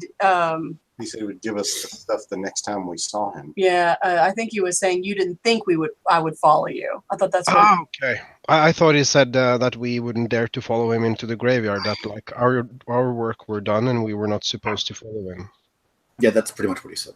And Yeah. he was is it? wrong. Oh, okay. So is he going to the burial ground himself then? Yeah, I think so, and Yeah. I think Okay, we maybe should I prepare misunderstood. to meet angry Sotha if we go there. Yes, but I think we should hurry and actually find him before he finds the bracelet, Yes. or not go at all. Yeah, I think those two are the options. We should go for one of those. Yeah. No, I think we need to follow him. Then it needs to be done Okay. quickly. And then I've wasted my spells on looking out for Sonja. Looking out for Sonja. I was worried about her. You Well, are. thank you. That's very nice. You can be very helpful if you like stand between us when we fight. Nice. To No, repay. I mean, at this point I could have tried locate object and then clairvoyance and then teleport and speed things up a little. But now I cannot. No. What she's going to ask is for the general if he can give us 4 of his fastest horses. Wasn't it only a 20-minute walk? Yeah, it's only a 20-minute. Like, he can give you Oh, 4. it's only a 20-minute walk. Oh, Yeah, okay. up the hill. Yeah. Yeah, but we still need speed. And I also ask him that now that an evil sorcerer is going in, the thing disallowing you to enter, isn't that like total bullshit? Like, shouldn't you just storm this place? This guy just threatened all your lives. Politics are confusing. I'll deal with you next if I come back from that burial ground, Mr. General, sir. He says, I think we have a contract. Yes, once the contract is done, whatever. Just give us the horses and let's ride on to our destiny. Soldier, get them some horses. Get the fastest horses they can find. Oh, All right, so it takes about 20 minutes to saddle up the horses. And then about 5 minutes to ride up there. I was about All right. to say, just say it was a 20-minute walk. All right. Yeah, you zoom up there on the horses. It's fine. They give you the ones that are saddled. I'm just being a West guy. Yes, you ride up and you're basically somewhere in this general vicinity. You can cross anywhere you want. There is like a bridge right here, or it's just off the side of the thing. You can't see it. But this is a pretty low. This is basically the river. As is this. I'm gonna use detect evil Okay. for 5 rounds per level. Okay. So that's a lot of rounds, although I don't know what it means. Yeah. So 7 turns. Well, it's over an hour. Yeah. Cool. And I'll try to detect this person. I was gonna say something else. I try to walk behind you. Okay. Not to Basically, give I'm you looking any. for him so that we can know where to go and don't waste our time going through any other stuff. I was just worried to disturb your readings, so. Yeah, I will lead the charge. Thank you. Once I detect him, though, it's up to you guys. Yeah, then you should relocate to the Well, back, I guess. just to be clear, it only sees it 10 feet in front of you. Yeah, but still, it's something. Oh, what? 10 Well, feet? hold on. 12. Oh, I was hoping for 10 yards or something, but I just. Oh, 10 yards. That's fine. But actually, it's a 10-foot path, and the range is 12. So I'm going to say it goes 120. Yeah, it goes. Okay, yeah. We'll say 12 yards in front of you, and it's 1 yard wide. That basically makes the most sense. It's like when you walk into him, you know he's in front of you. Yeah, basically. Yeah, because an inch is a well, actually, an inch is a square. So depending on where you are, but whatever, I'm not going to do it. So 12 squares, basically. So whatever that makes. Okay, that's fine. So you step up, and you're crossing, and you have your evil vision out in front of you. You don't see him. All right, so let's make our way toward the burial ground. Do we know? Why are you waving your hands? I'm just riding. Oh. Like, I don't know what that means. Yeah, so basically it goes in the direction. Yeah, it's like vision. It's like evil vision. Oh, okay. Oh, we still have that thing in the clouds, right? Yeah, the glow, the orange glow. Yeah, so let's follow that. It stops at the thing. It's over the whole thing. Of course. Oh, it stops over there. Nice. So in that scroll, the tablet that we had taken off Domo's it was Domo, right? On his body. Yes. Did it give us any kind of indication on where specifically the bracelet is in this burial ground? Well, it's in the brother's tomb. Yeah, but do we know which tomb is the brother? No, it's not that precise. It's a block of thing. Oh, okay. So we're basically gonna have to just look. That's basically the adventure. Oh, okay. So let's spread out, and me and Sonja will go this way, and you two go that way. You're gonna Scooby No, Doo we it? should split up. Okay, so you're basically. You're here. Where do you want to go? We're gonna go towards the burial ground. Any particular one of these you want to go on? Do we know his brother's name by chance? Yeah. Well, I'll say that he said his brother's name. It's He told us, but no one, took it down. Yeah, it's fine. You can know the brother's name. It's Marion, I think. Marion. Marion? Yeah, we'll say it's Marion. Something like that. Wait, a dude named Marion? Yeah. I think John Wayne's name was Marion. It's a Oh, dude was name. it? Yeah. Oh, okay. Anyway. Well, I mean, I know someone named Tracy, but anyway. Just a quick thought. Just a quick thought. Would someone who'd want to hide this from his evil brother sorcerer would basically have it in his own tomb? Just a thought to throw the game off. That actually is kind of a good thought. It's not certain that he had a say. He could die from I don't know, a curse or something, and he just assumed it was buried with him, since it was on him when he died. He could have just died from natural causes too. We don't know how old he was. If he was as old as the other guy, then he was pretty old.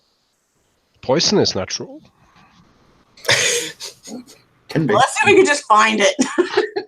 All right, let's go to Find the tomb. search the tombs then.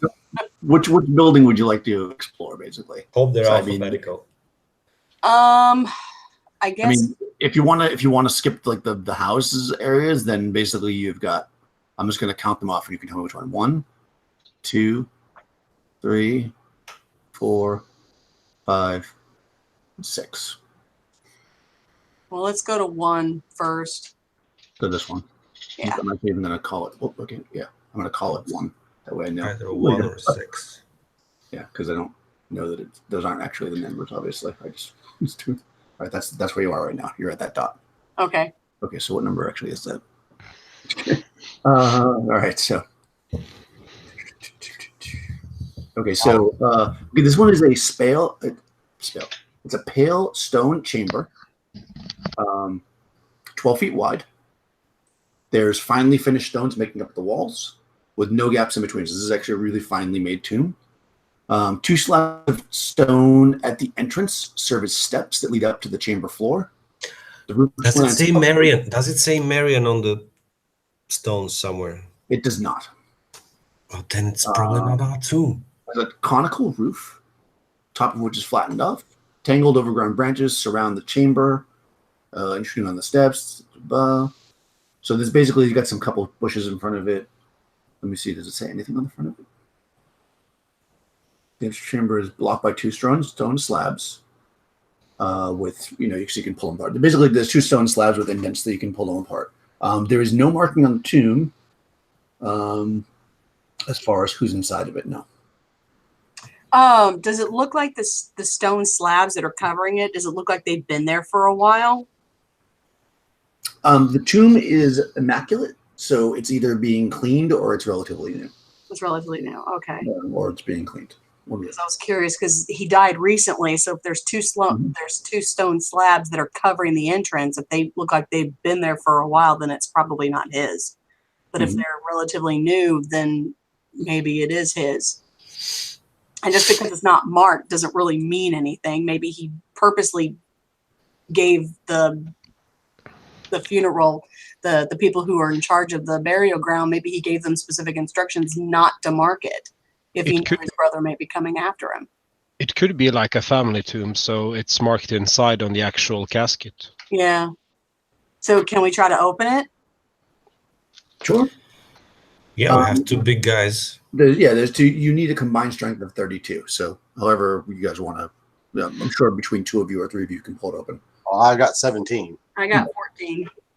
So you wouldn't. That's on. Kind of half. We need at least 16 more. I have 14. Well, do they not give you enough strength? Doesn't somebody else have enough strength to make? I will actually make my way towards the door and ask the GM if I am allowed to spend, let me see here, 1 point of luck to tear a door off its hinges. Ooh. Sure, why not? That's you're gonna actually rip the door. No, I'm just going to open, but I mean, like, use the same strength to push them open. It's just funny that they wouldn't give you the characters that were strong enough to open it. That's actually hilarious. Well, can 3 people do it? A combined strength of 30. Oh, that's true. 3 people could do it. Yeah, that makes sense. Yeah. I mean, if 3 people can do it, then we got it with no problem. But you can do it awesomely if you want with 1 point of luck. Why not? So yeah, you pull it open. You're looking into this chamber. You can actually see inside pretty decently because the roof actually has an opening. Like it's open at the top, so you can see into it. You can see that there is a. You see a coffin. You see that. Yeah, there's a coffin in the center, like up on a raised platform, and you see like big vase in the back that's like sealed with wax. It's an ornately carved coffin. Mm. Yeah. I just came to think of if Sotha made his way here before us, wouldn't he be already inside where we were supposed to be? Maybe he doesn't know which tomb either. Okay, yep. You do not detect any evil in this space because you're looking in with your evil eyes. Detect evil eyes. They look like cat's eyes at this point. I mean, do you think, thief? What thing do you want me to do? Like find the Check it. Yeah, check everything. Find the bracelet, or let's go to the other tomb. I'll search around, see what I can come up with. Okay, it's pretty empty in here. You definitely see there's holes in the floor, like because the top's open, so you assume they're from drainage. And roll a d6 for me. Actually, no, it's probably I got a 2. okay. That's fine. You actually, when you listen, you look in the holes or whatever to see if there's anything interesting. You can actually hear water running underneath.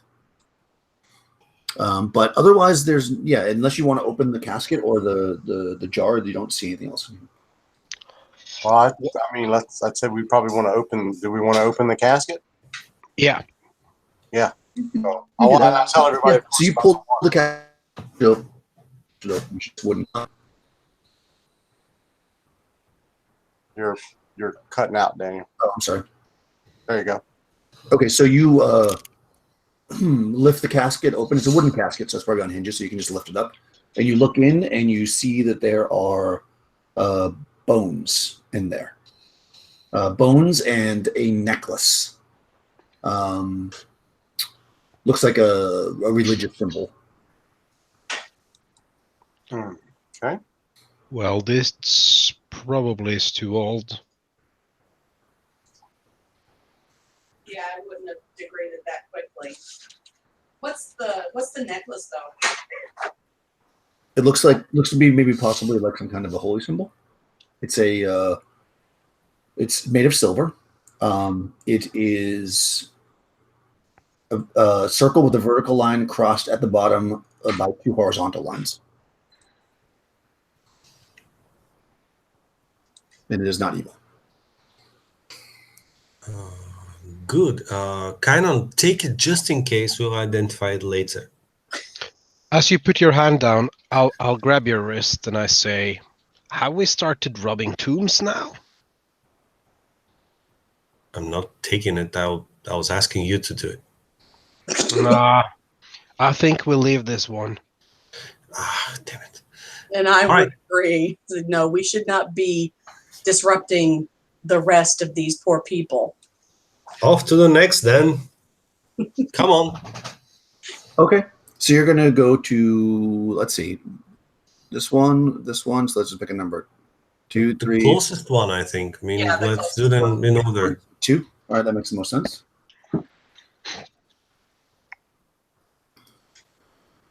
That is okay. Good.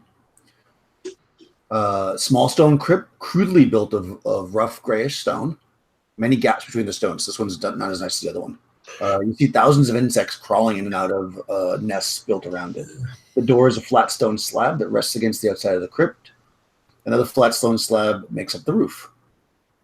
It doesn't kind of fit together properly. You do see a couple of gargoyles, pale white stone, standing on either side of the door. They're probably the nicest part of the whole crypt. And you see that the ground to the north of the crypt is black and sooty from a nearby pyre, because you can see there's a pyre there. Ashes scattered at the corner of the building. Yeah, so it's basically more of a crudely made crypt. And there's no names on the front of it. There's no name on the front of this one either. Okay. The door, does it look like it's been that way for a while? Does it look like it's been disturbed at all? The crypt itself doesn't particularly look new, but the door does look like, you can look on the ground and you can see that the door has been moved relatively recently, because you can see marks on the ground where it was moved. Yep. Okay, so either it was moved because the person who was buried in there was buried recently, or it could be that Sother has already inspected it. So I think we should open it just to be on the safe side. I agree. Okay, this one's actually easier to move because it's only a smaller stone. And you slide it to the side, and you see a casket, a basic wooden casket. It is made of wood. It's kind of small. You can see actually there's some holes in it, and you can see like kind of centipedes and bugs crawling like in and out of the casket, and they're kind of all over the ground of the tomb.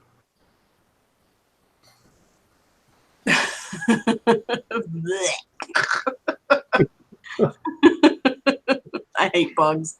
I'm guessing this is probably a person who hasn't been, or who has been buried for a while, given the state of it with the bugs crawling. Is it only just one casket that's in there? Just the one, yep. Okay, just the one. I mean, I guess we could take a peek in there just to be on the safe side. Okay, somebody's gonna walk across the bugs and look in. Yeah. Well, obviously. The others are too scared. Something's gonna crawl up their chainmail armor or something. I'll walk across and just take a peek. Oh, you're gonna do it, Sonja? Yeah, I'll do it. All right. You hear the bugs kind of crunch and squish as you walk towards and this one, there's not like a hinge on it, but you can like lift it and move it. It's pretty small. And you see inside a pretty badly decomposed body of what appears to be a child, probably a young girl based on the way she's dressed. You can still see that she can see like little pearl earrings. And she has kind of a like, considering how bad the tomb looks, she's actually wearing kind of nice clothes. She has like silk garments on and shoes. And she has like a velvet pillow under her head and pearl earrings in her ears. So she has clearly not been cremated. That is correct. I wonder what they're burning on their pyres. It could be others who are just not able to afford tombs. And even this tomb that we're looking at here, the tomb itself is not very fancy. However, whoever buried her truly loved her because they wanted to make sure that she rested well. Yeah, you're probably right. So she puts the top down and leaves the body in peace. Okay. Yeah, so the you walk back across the bugs as they're crunching and stuff, and you come out of the tomb. And she's wiping the bug guts off of her shoes when she comes outside. Okay. Okay, so you're here now. This is, by the way, the sitting stuff is coming from this pyre, which is a relatively fresh pyre. So do you want to move to the next one? To this one? Mm-hmm. You're just going in order, right? Okay. This vault is constructed of small red brick-like stones stacked in irregular pattern and interspersed with pale beige stones. No door blocks the entrance. You can see right inside, which is level with the ground. The vault's stone roof slants up in a squared-off point. To the right of the entrance is a life-size statue of a man dressed in ordinary clothes. His expression is one of great fear, as if he is frozen in horror.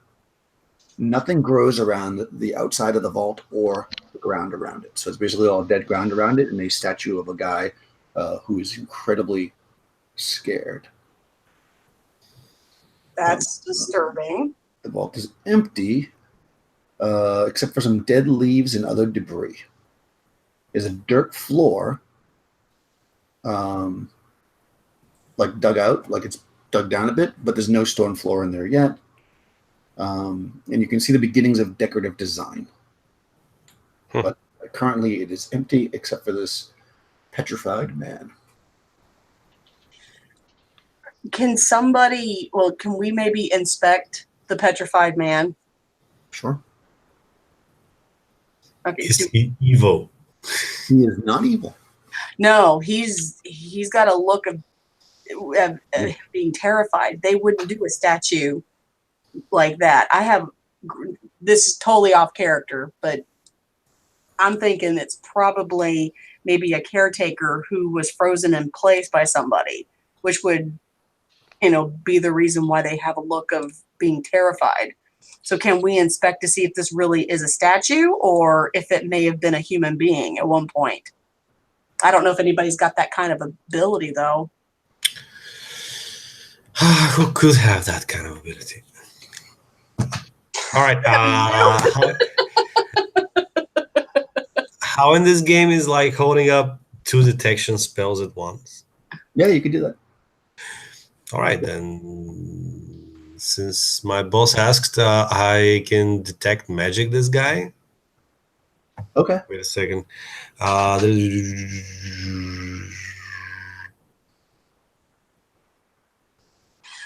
But would detect magic before you cast it? Would detect magic?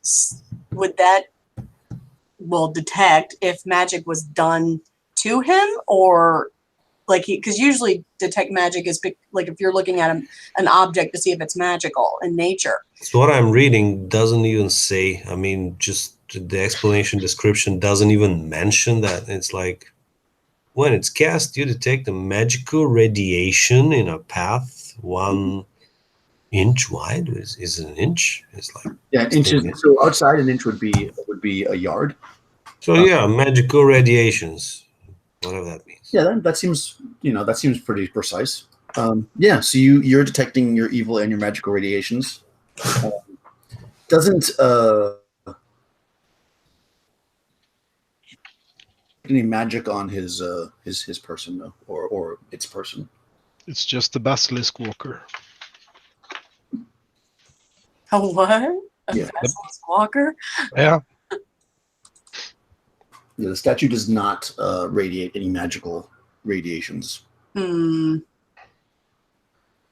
we know how long the statue's been there? Is there any indication of how long? I mean, it's not worn out. She's gonna go over and she's gonna like tap on it and see how it feels. Feels like a stone statue. Like stone statue, okay. And she's gonna look and she says, I do not believe someone made the statue. I think this might be a human who has been frozen. All right, what about this floor though? It's still not marble slapped or whatever, so there might be something underneath. And I'm going to go in and just, use my staff to Poke at it. knock on the floor. Okay, yeah, you can do that. You knock around on the floor a bit. It feels pretty solid for dirt. Like it doesn't feel like it was recently dug into. It looks like it was probably excavated at some point in the past, and just never covered. You don't detect any like hollowness underneath, or even that the staff penetrates it at all. Like it's loose dirt. All right then, boss. I'm off to the next crypt before my divination spells run out. Okay, so we'll head over to the next one. Okay. Where are we at now? You just go. You're just at this one, so you're going to go up to this one. That one. Okay. Okay, that's what you're going to do. Let's see that one. Let's see. This crypt is constructed of mottled gray stones, neatly fitting together to form thick, solid-looking walls. A wide piece of stone serves as a step up to the crypt's entrance. 2 small bushes with tiny leaves flank the step. The entrance of the crypt is unusual. 2 stone slabs, each with a single large round hole at the top, hang from rounded cylindrical stones that extend out from the building above the doors. The doors themselves are slightly angled, so it appears that the stone slabs swing to the sides to allow entrance. Wide slits, which would appear to allow the slabs to slide into place when the door are open, are built into the side of the entranceway. So it looks like it has like swinging doors. Let's see. A strength of 16 is required to move. I'm assuming you want to open one. 16 is required to move one of the stone slabs. Mm-hmm. But they are swingy doors, so if you pull it to the side, it will swing back unless you put it into that crack on the side. There's like a section on this. There's a way to hold it open if you want to do that, but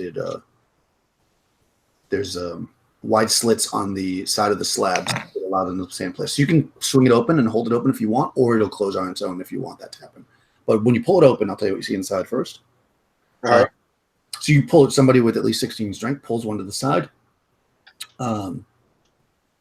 So obviously you can see inside because there's light from the day coming in. This is can remove this, blah, blah, blah, bushes, blah, blah. Okay, there's a lot of information about nothing here. Okay, so when you enter, look at you hear the sound of rushing water. If you have a light source, you don't need a light source because it's daytime. You see that there's water rushing down from the ceiling. Okay, so there's water, pouring out of the ceiling directly down into a well in the center. Carved into the well is a repeating pattern. Okay, everybody roll a d6. I got a 1 this time. 3. 5. Oh, everyone. 2. Okay, so Galleon and Akmil recognize the pattern to be the same pattern that is on the bracelet. The crypt's walls are made of shiny marble like gray stone, heavily veined with black. The floor is made of similar stone. So basically, the water flowing from the ceiling it appears to have no visible source. It's magic, obviously. So there's water pouring out of the ceiling straight down into a well in front of you. Do you see anything else in here? I mean, it's splashing on the floor and stuff, but otherwise it's going into the well. Yep, that's all you can see. So no sign of our friend yet. Nope. Can we close the door while we're inside? You can, but it will be dark. So unless you have some means of light, you will not be able to see. We do have some means of light. Okay. What mean of light do you have? The magic light Oh, spell. well, that is fantastic. That will definitely work. Do you want to cast it on an object, or are you going to cast it in the I think you can cast it on an object if you want, like your staff, or you can just cast it into the room. I want to cast it on a piece of string that I'm going to tie around my forehead so that I can just shut it off with my hood whenever I want to, and then I just... Okay. That is amazing. Different. I've never heard that. I just imagine that your whole head is glowing, which is probably gonna make you a target. like a halo. Yeah, like a halo.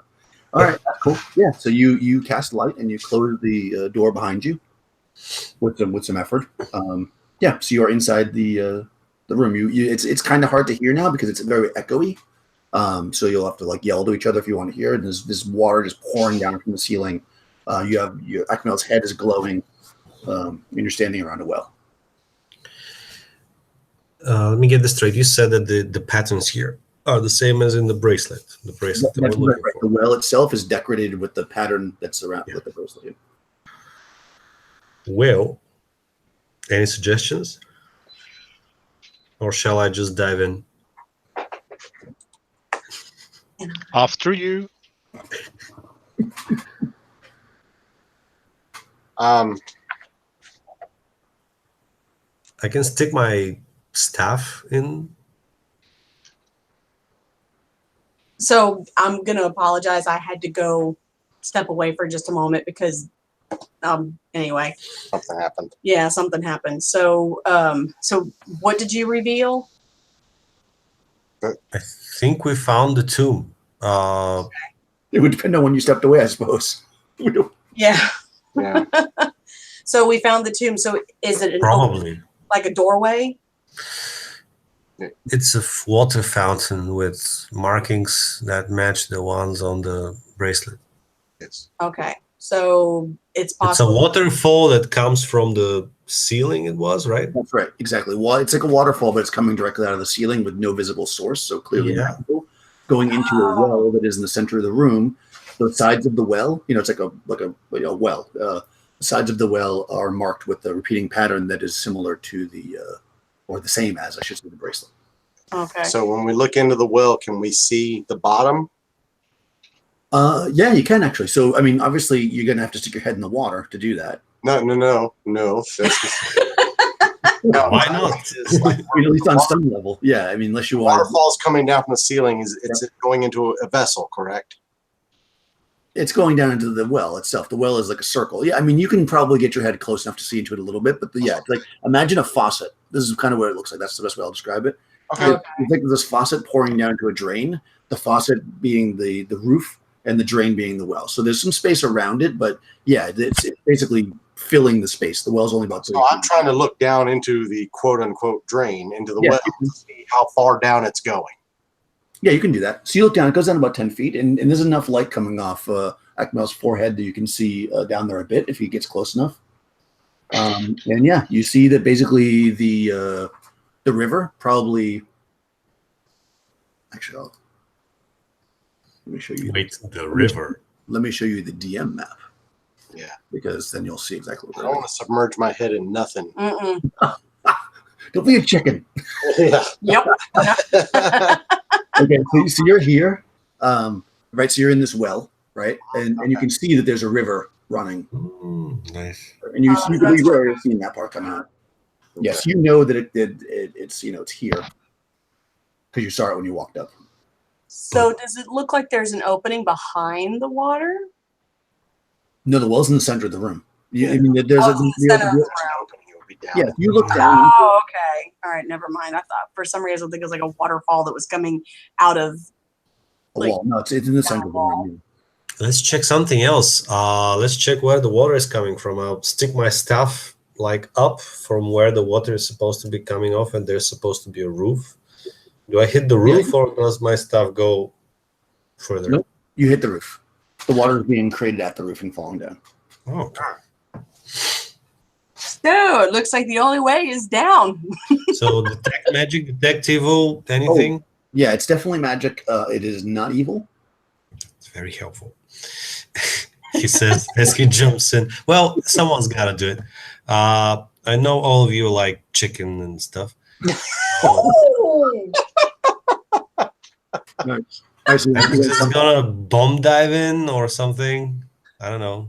Yeah, you can jump down into it if you want. It's only about 10 feet down, so you can just like jump over the side into the you got to crawl down into the well.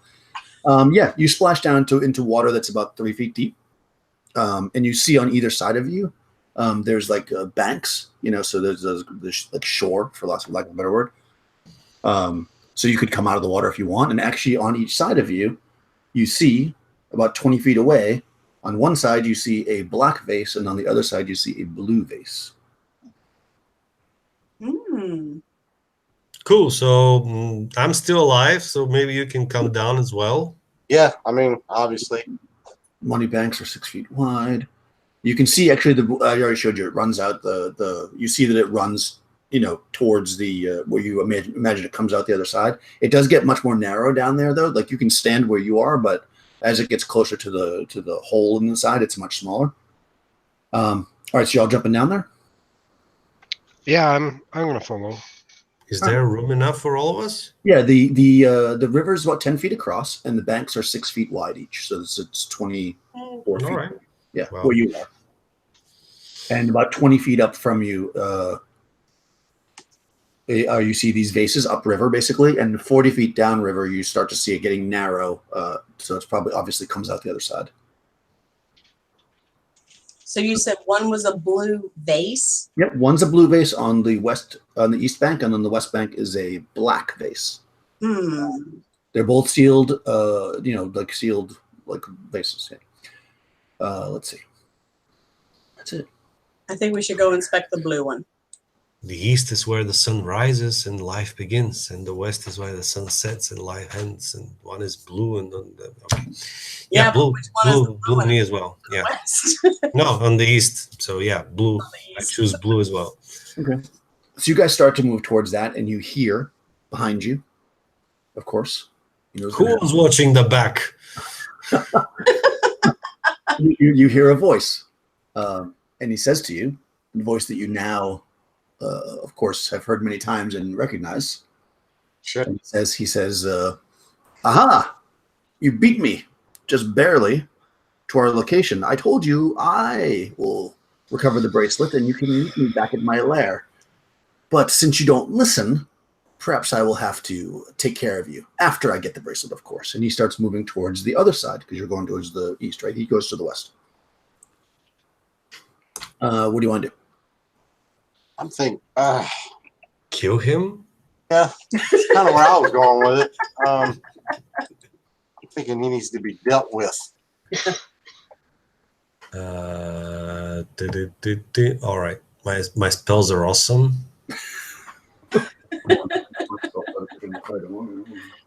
All right. Now, fuck. Yeah, that's kind of what I'm thinking too. Sonja unsheaths her sword. So at this point, yeah, I would just kind of turn to the others and be like, I'm beginning to think that we're gonna have to deal with this guy one way or another. Is it better to do it now, or? I think we're soon at a point where we don't have the luxury of choosing. So whatever we decide to do now, I think it needs to be the final one. Mm-hmm. Yeah, he's heading towards the black face. He's actually- I'll try to hold person him. Oh, He's human, right? yeah. At least what he in his current body. Yeah, he's definitely human. All right. A humanoid or whatever that you can hold. All right, so I think he gets a save against that. Is the save modified if there's only one person? I can't remember. I think he gets a negative. If 3 or 4 person attack, the saving throw is normal. If 2 are attacked, their saving throw is at -1. If only one creature is attacked, it's -3 on the die. No. Yeah. He turns around, having been held personed, and he casts web. Make a saving throw, everybody. Oh, boy. Which one was that against? It Spell? should be against Did he get higher than I have to go higher than my number or lower? equal to or over.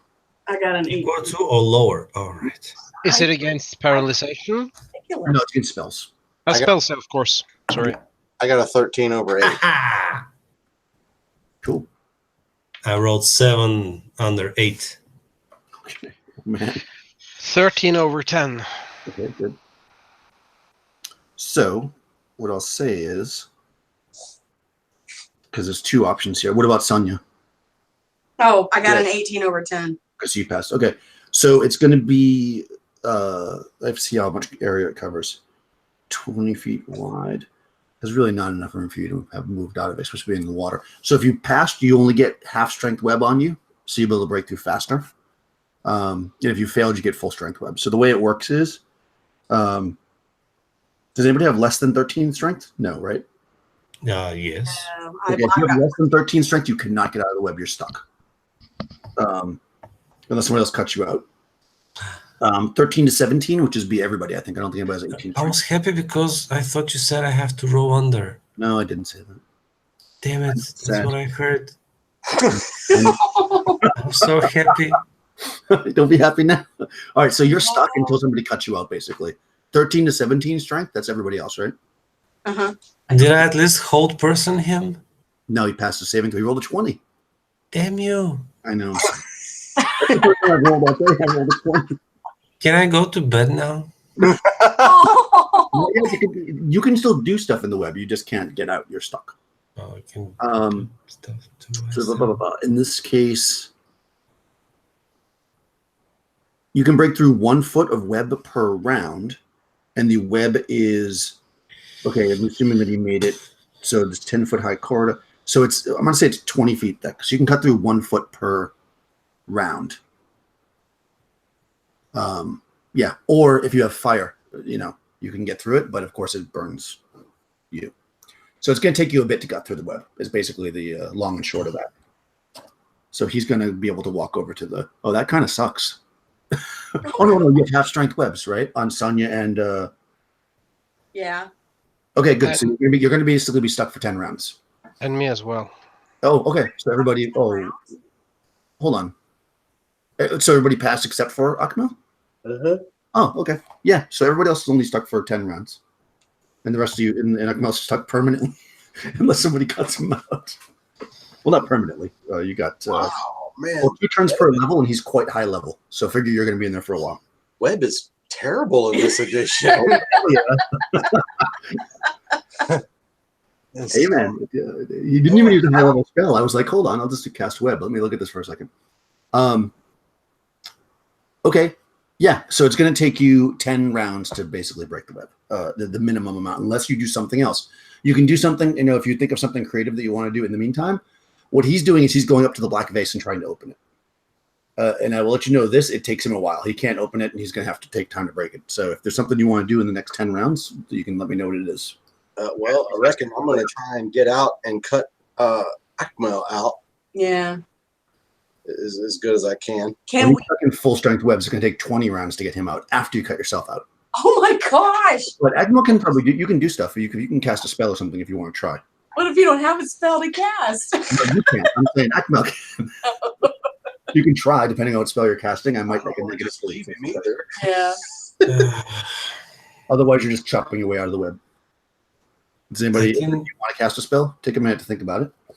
Yes, so many spells. Okay. I'll use my dagger to cut myself out of this thing. I have to read I know that it takes a long time to get into these vases, so as it turns out, it won't. He won't be that far ahead of you. So if we had the enough strength, Yep. How many rounds would I need to come out of it? Sorry? Yeah. 1 foot per round. You have enough strength. So 10. 10. Well, you have full strength web, so you're because it's 2 inches wide. Because the ceiling here is only 10 feet deep, so he turned it on its side. Yeah. And we're thinking that by that time he'll be able to open that jar, right? I mean, probably it's just a jar. Damn it.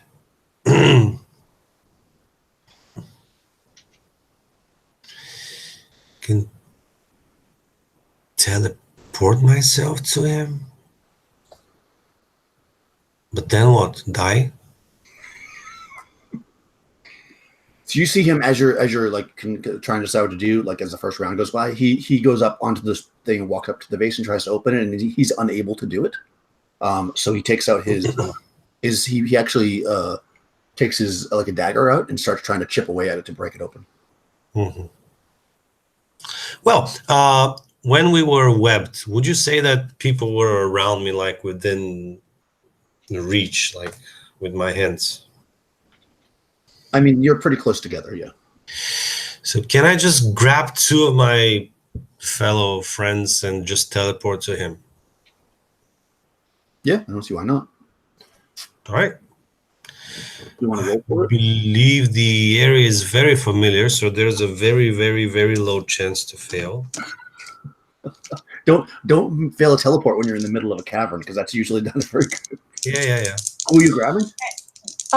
Before he Who wants does to that- grab me? I have only 2 hands. Like, if you want to grab me, that's also okay. I can transport all of us to him.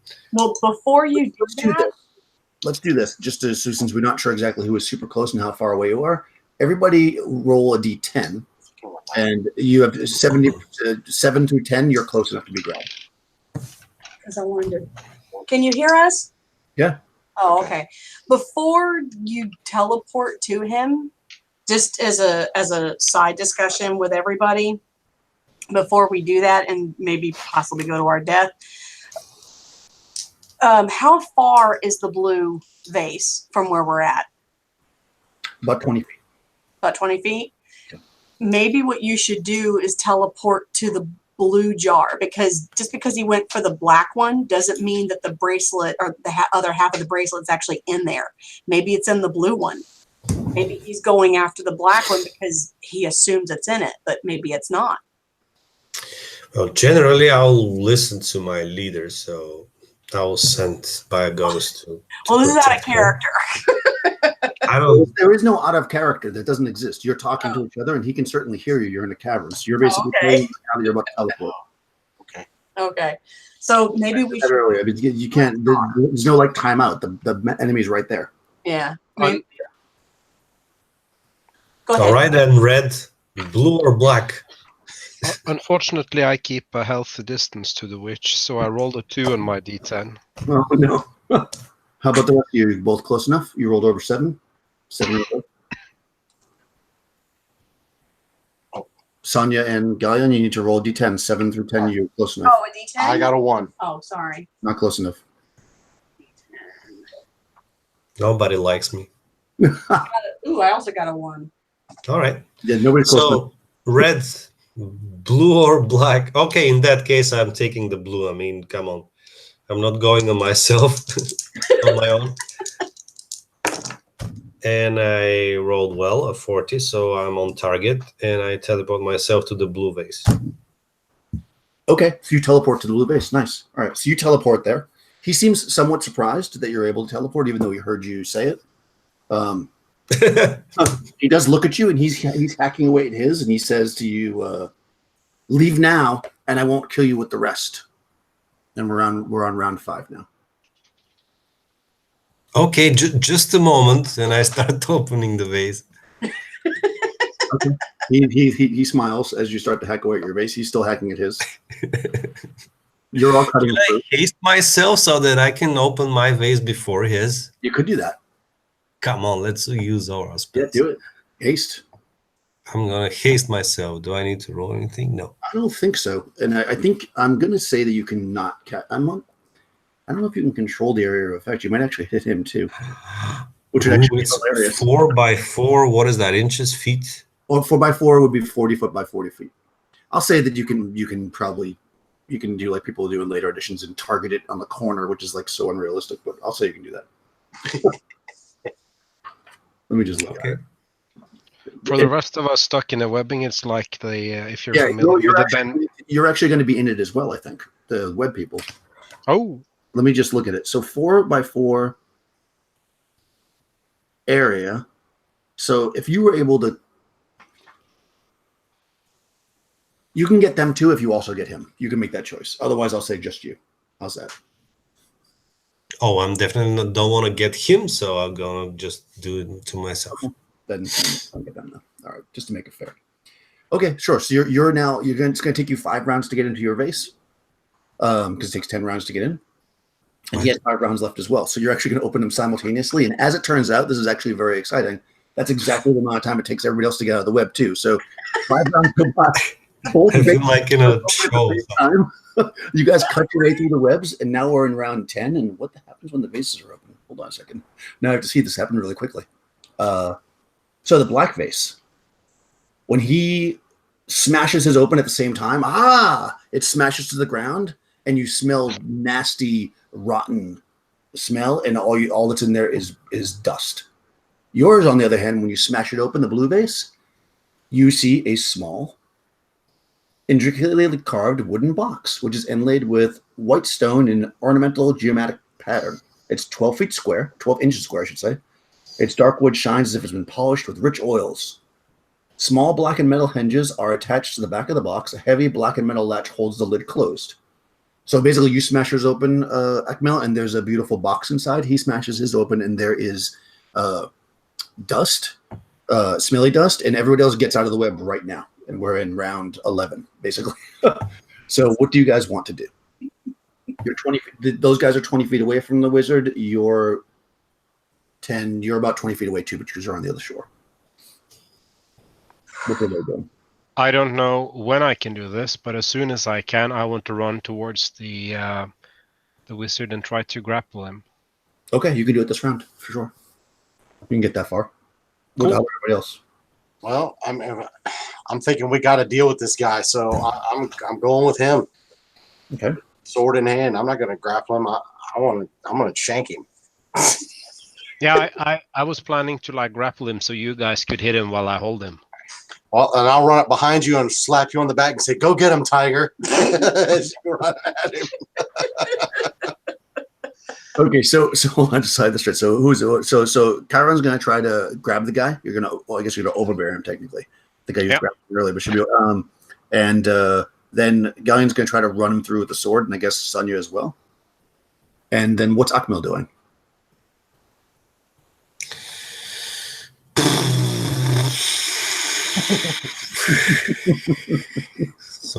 I so much hate playing casters. You got the box. I'm going to just polymorph myself. Wait a second. How large is that box? I was about to say. At 12 inches. It's a 12-inch square. It's a third of a. I don't know. What's 12 inches? How many centimeters is that? Like 27. 27? Oh, 20 centimeters? So I tried to be metric for you because I'm worldly. It's not huge, but it's not small either. Can he open the box? You can do anything he wants. I have other crazy thoughts, but all right. First of all, I'm going to cast Protect Evil on myself to give me some time. Okay, perfect. So you cast Protect Evil this round. Karen, let's do your overbearing first. So in order to overbear, let's see. You got to roll a percentile. Okay. His chance to hit is his AC, which is I have to look where it is. I have to look him up. I rolled a 41. Oh, that's pretty good. I'm sure that's fine. I don't think he has crazy good armor class because he's a wizard. Yeah, he's not wearing any armor at all. So yeah, you definitely get him. All right, so you overbear him. So roll another percentage. Does he have any dex? Nope, he has shitty dex too. All right, so roll another percentile to see what happens. 70. Oh, sorry, 87. 87. Opponent knocked 2 hands and knees. Yeah, you back to the ground. Do you want to hold him, right? Yeah. So maybe it's a grapple. Okay, so let's do this then. We'll put you on that one. Stranglehold. Hold. So you have him in a stranglehold. You're holding him. Cool. So you don't even have to roll to hit. You can just, if you want to stab him, you guys can just stab him and probably do maximum damage because he's basically being held at this point. He's struggling, so I'm not going to allow instant kill. But Yeah, I'll stab him. yeah, you can stab him and do multiple. Spend your luck points. You said maximum damage? Yeah, if you just want to take the free hit, or you could use your luck point and try for a super move, but then you'll have to roll to attack. Can I do Nobody's using any luck points yet. Yeah, well, what the hell? I didn't realize we had any. Yeah. I forget. Yeah. Pay attention. You did tell me I forgot. Okay, so will I get both my attacks to stab him? You will, yeah, because you get 2 attacks per Okay. round. So what I'm gonna do is I'm gonna hit him once with the stab to get him bloodied up and off balance, I guess. So my max damage on that for him would be 9 points of damage. Okay. And then I'm going to I got 11 luck points, so I'm gonna blow. Do I get to choose how many I can use? Okay, so 1 point. Didn't you see the look in the event? It tells you what you can do with them. I'm sorry, I got posted after I was. Yeah, well, I did it live. I said I'm going to post this, guys. I'm sorry. All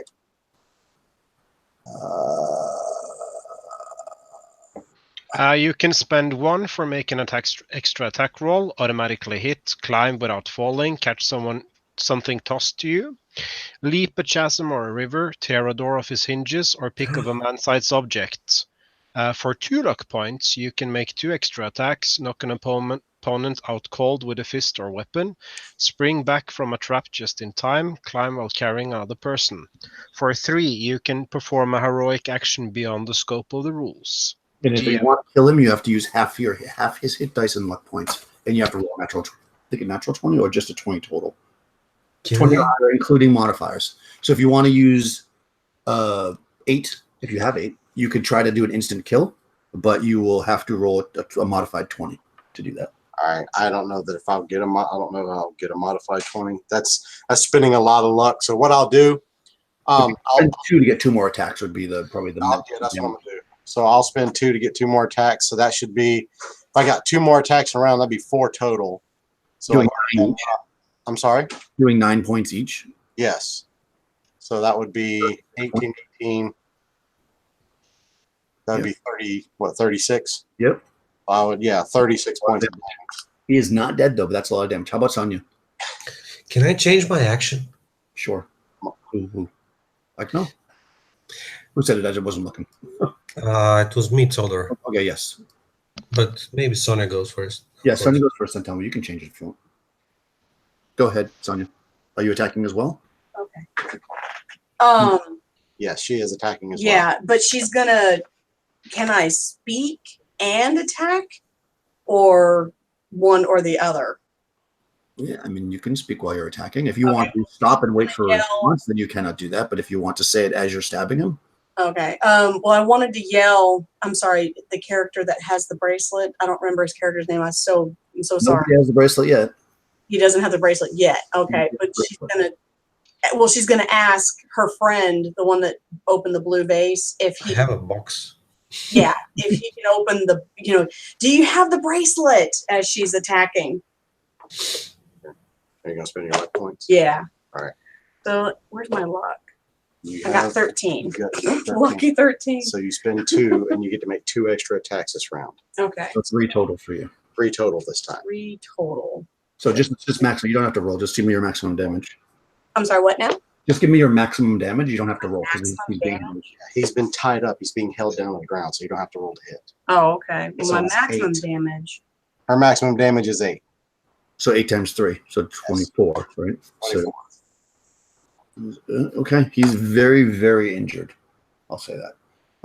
Akmal, Toto, what did you want to do? So the river was 20 feet wide? 10. 10 feet. Oh, okay. Shores are 6 feet deep, so you're like back, I want to spend 3 luck points to do a heroic action, if you would agree. So basically, I am throwing lightly the box in the air towards the river. Then I am running myself and jumping. Mid-air, I am casting polymorph self on myself. I turn into a large fish. I swallow the box, and then I jump into the river. I'm done. And try to escape. He wins D&D for the night.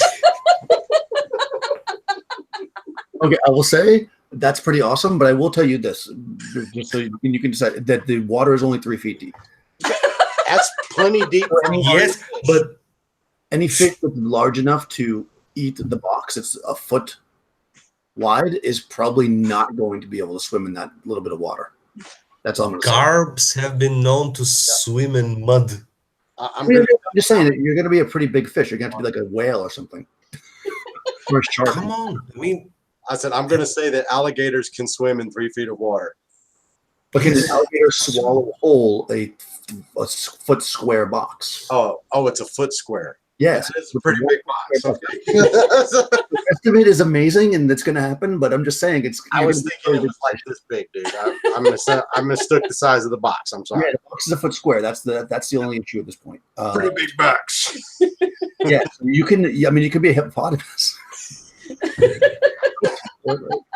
You can just be a giant fish. That's fine. So I can just grab it in my mouth. I don't have to be that big of a fish.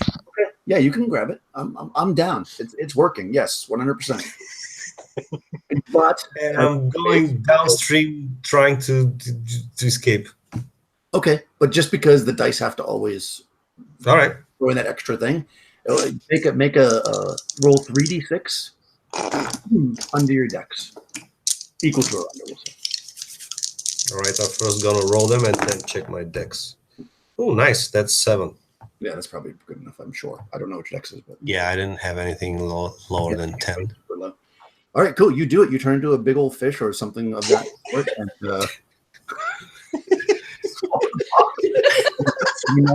that's pretty awesome. All right, you're swimming. What to say? That is pretty cool. Okay, next round. He is currently in a headlock. Let me just quickly check the grapple rules how this works exactly. So he takes another book this size, this thick. Any hold shown remains in effect from round to round and less than a point scores a higher percentage hold. Okay, so in order to break it, he'll have to grapple against you, basically. He'll have like a contested roll. However, yeah, okay, he's not going to be able to do that. So he's gonna try to grapple against you. Let's just do that first to get it. Then move roll initiative to see who attacks. So go ahead and make another grappling attack to hold. So a percentage attack. Well, actually, you don't have to attack again. You just have to roll the second percentage to see what hold you put on him, I guess. So he rolled a 60. So if you beat a 60, then you're good to go. I'm sorry, Chiron. Roll a percentile and try to get 60 or better. Robin. Yeah. 86. Okay, yeah, you still got him. And in fact, it's still a stranglehold headbutt. So actually, he should be taking damage from this. I should be. Was that on my turn? No, that's just him trying to break out. Yeah. Okay. Yeah. Cool. So he's still being held. So no, he just didn't take damage the first time. So I'm going to note that down. So that's actually 8 points on that. So that's And he gets one back. It's the next round. Okay, no, that was his turn. Well, we're going to roll percentage to see what actually happens, but I was just curious. So, actually, Galleon automatically goes first. Actually, it doesn't really matter because he didn't break out, so everybody can still attack him and do maximum damage if you'd like. So I'm going to spend 2 more luck. Damage amongst you to do that, if you want to do that. I'm going to spend 2. I'm sorry, I think we're lagging. Okay, sorry. So at this point, he has so few hit points that if you did exactly what you did last round, he'll be dead. Yeah, well, that's what I was going to do. All right, that's fine. Yeah. Which is perfect. Because just as that's happening, the fish, you actually are swimming towards the exit, as it would be, and you feel yourself being held back. Oh, You can't swim forward. Then all of a sudden, boom, you're released and you're able to fly, swim the rest of the way, and you go in the current and go out a waterfall on the other side. Oh, shit. Yeah. You made it out. I think. You guys are like, you don't know, because you don't know the fish was being held. But yeah, you basically, you felt like you weren't able to swim any further. And then, although you probably don't know this, as soon as he died, you were able to come through. So you are actually outside the dungeon now, Akmel, as a fish, and you are in the river. You guys are standing in this dark, by the way, dark because you took the light with you, area. Oh yes, I'm a glowing fish. Yeah, and remember you closed the door to the top, so it is pitch black. You can hear the rushing sound of water. The only reason why you know he's dead is because you basically felt the body slump. So you're holding a dead body. All right, but I don't know he's dead, right? You do not know that, no? So I turned into a pelican, so that I believe that he can just now not swallow, but keep the box in his huge thingy, and now start flying away slowly. Oh man, okay. Where are you going? But the rest of us. I don't know he's dead, man. I'm scared. You sons of bitches later. I'll meet you in the army camp or something. So do we have any kind of light source? Nope, you are in complete darkness. You hear water rushing. I mean, you do know the water, probably comes out the other side. You don't, unless you have a rope or something, you're not going to be able to get back up the way you came. You are holding a dead body, unless you want to leave him here.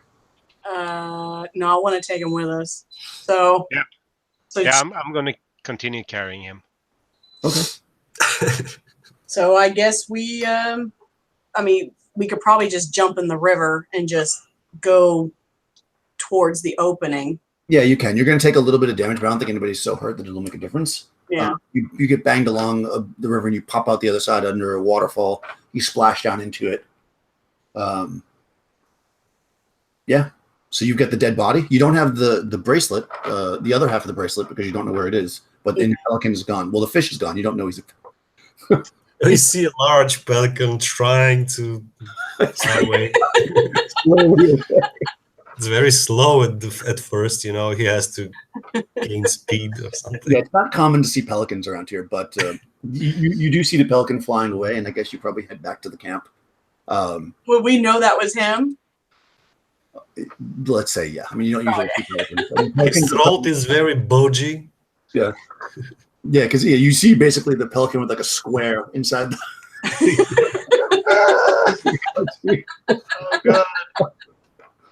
I believe I was going to say, because I can't remember now reading it, but because I thought okay, that's fine. You actually get out, and inside the box, when you reunite at the soldiers' camp, or before you see the soldiers, if you don't want them to know what you got going on. Yeah, I want to transform way before I see ordinary. Yeah, people. You actually find the other half of the bracelet, and you can actually merge them together.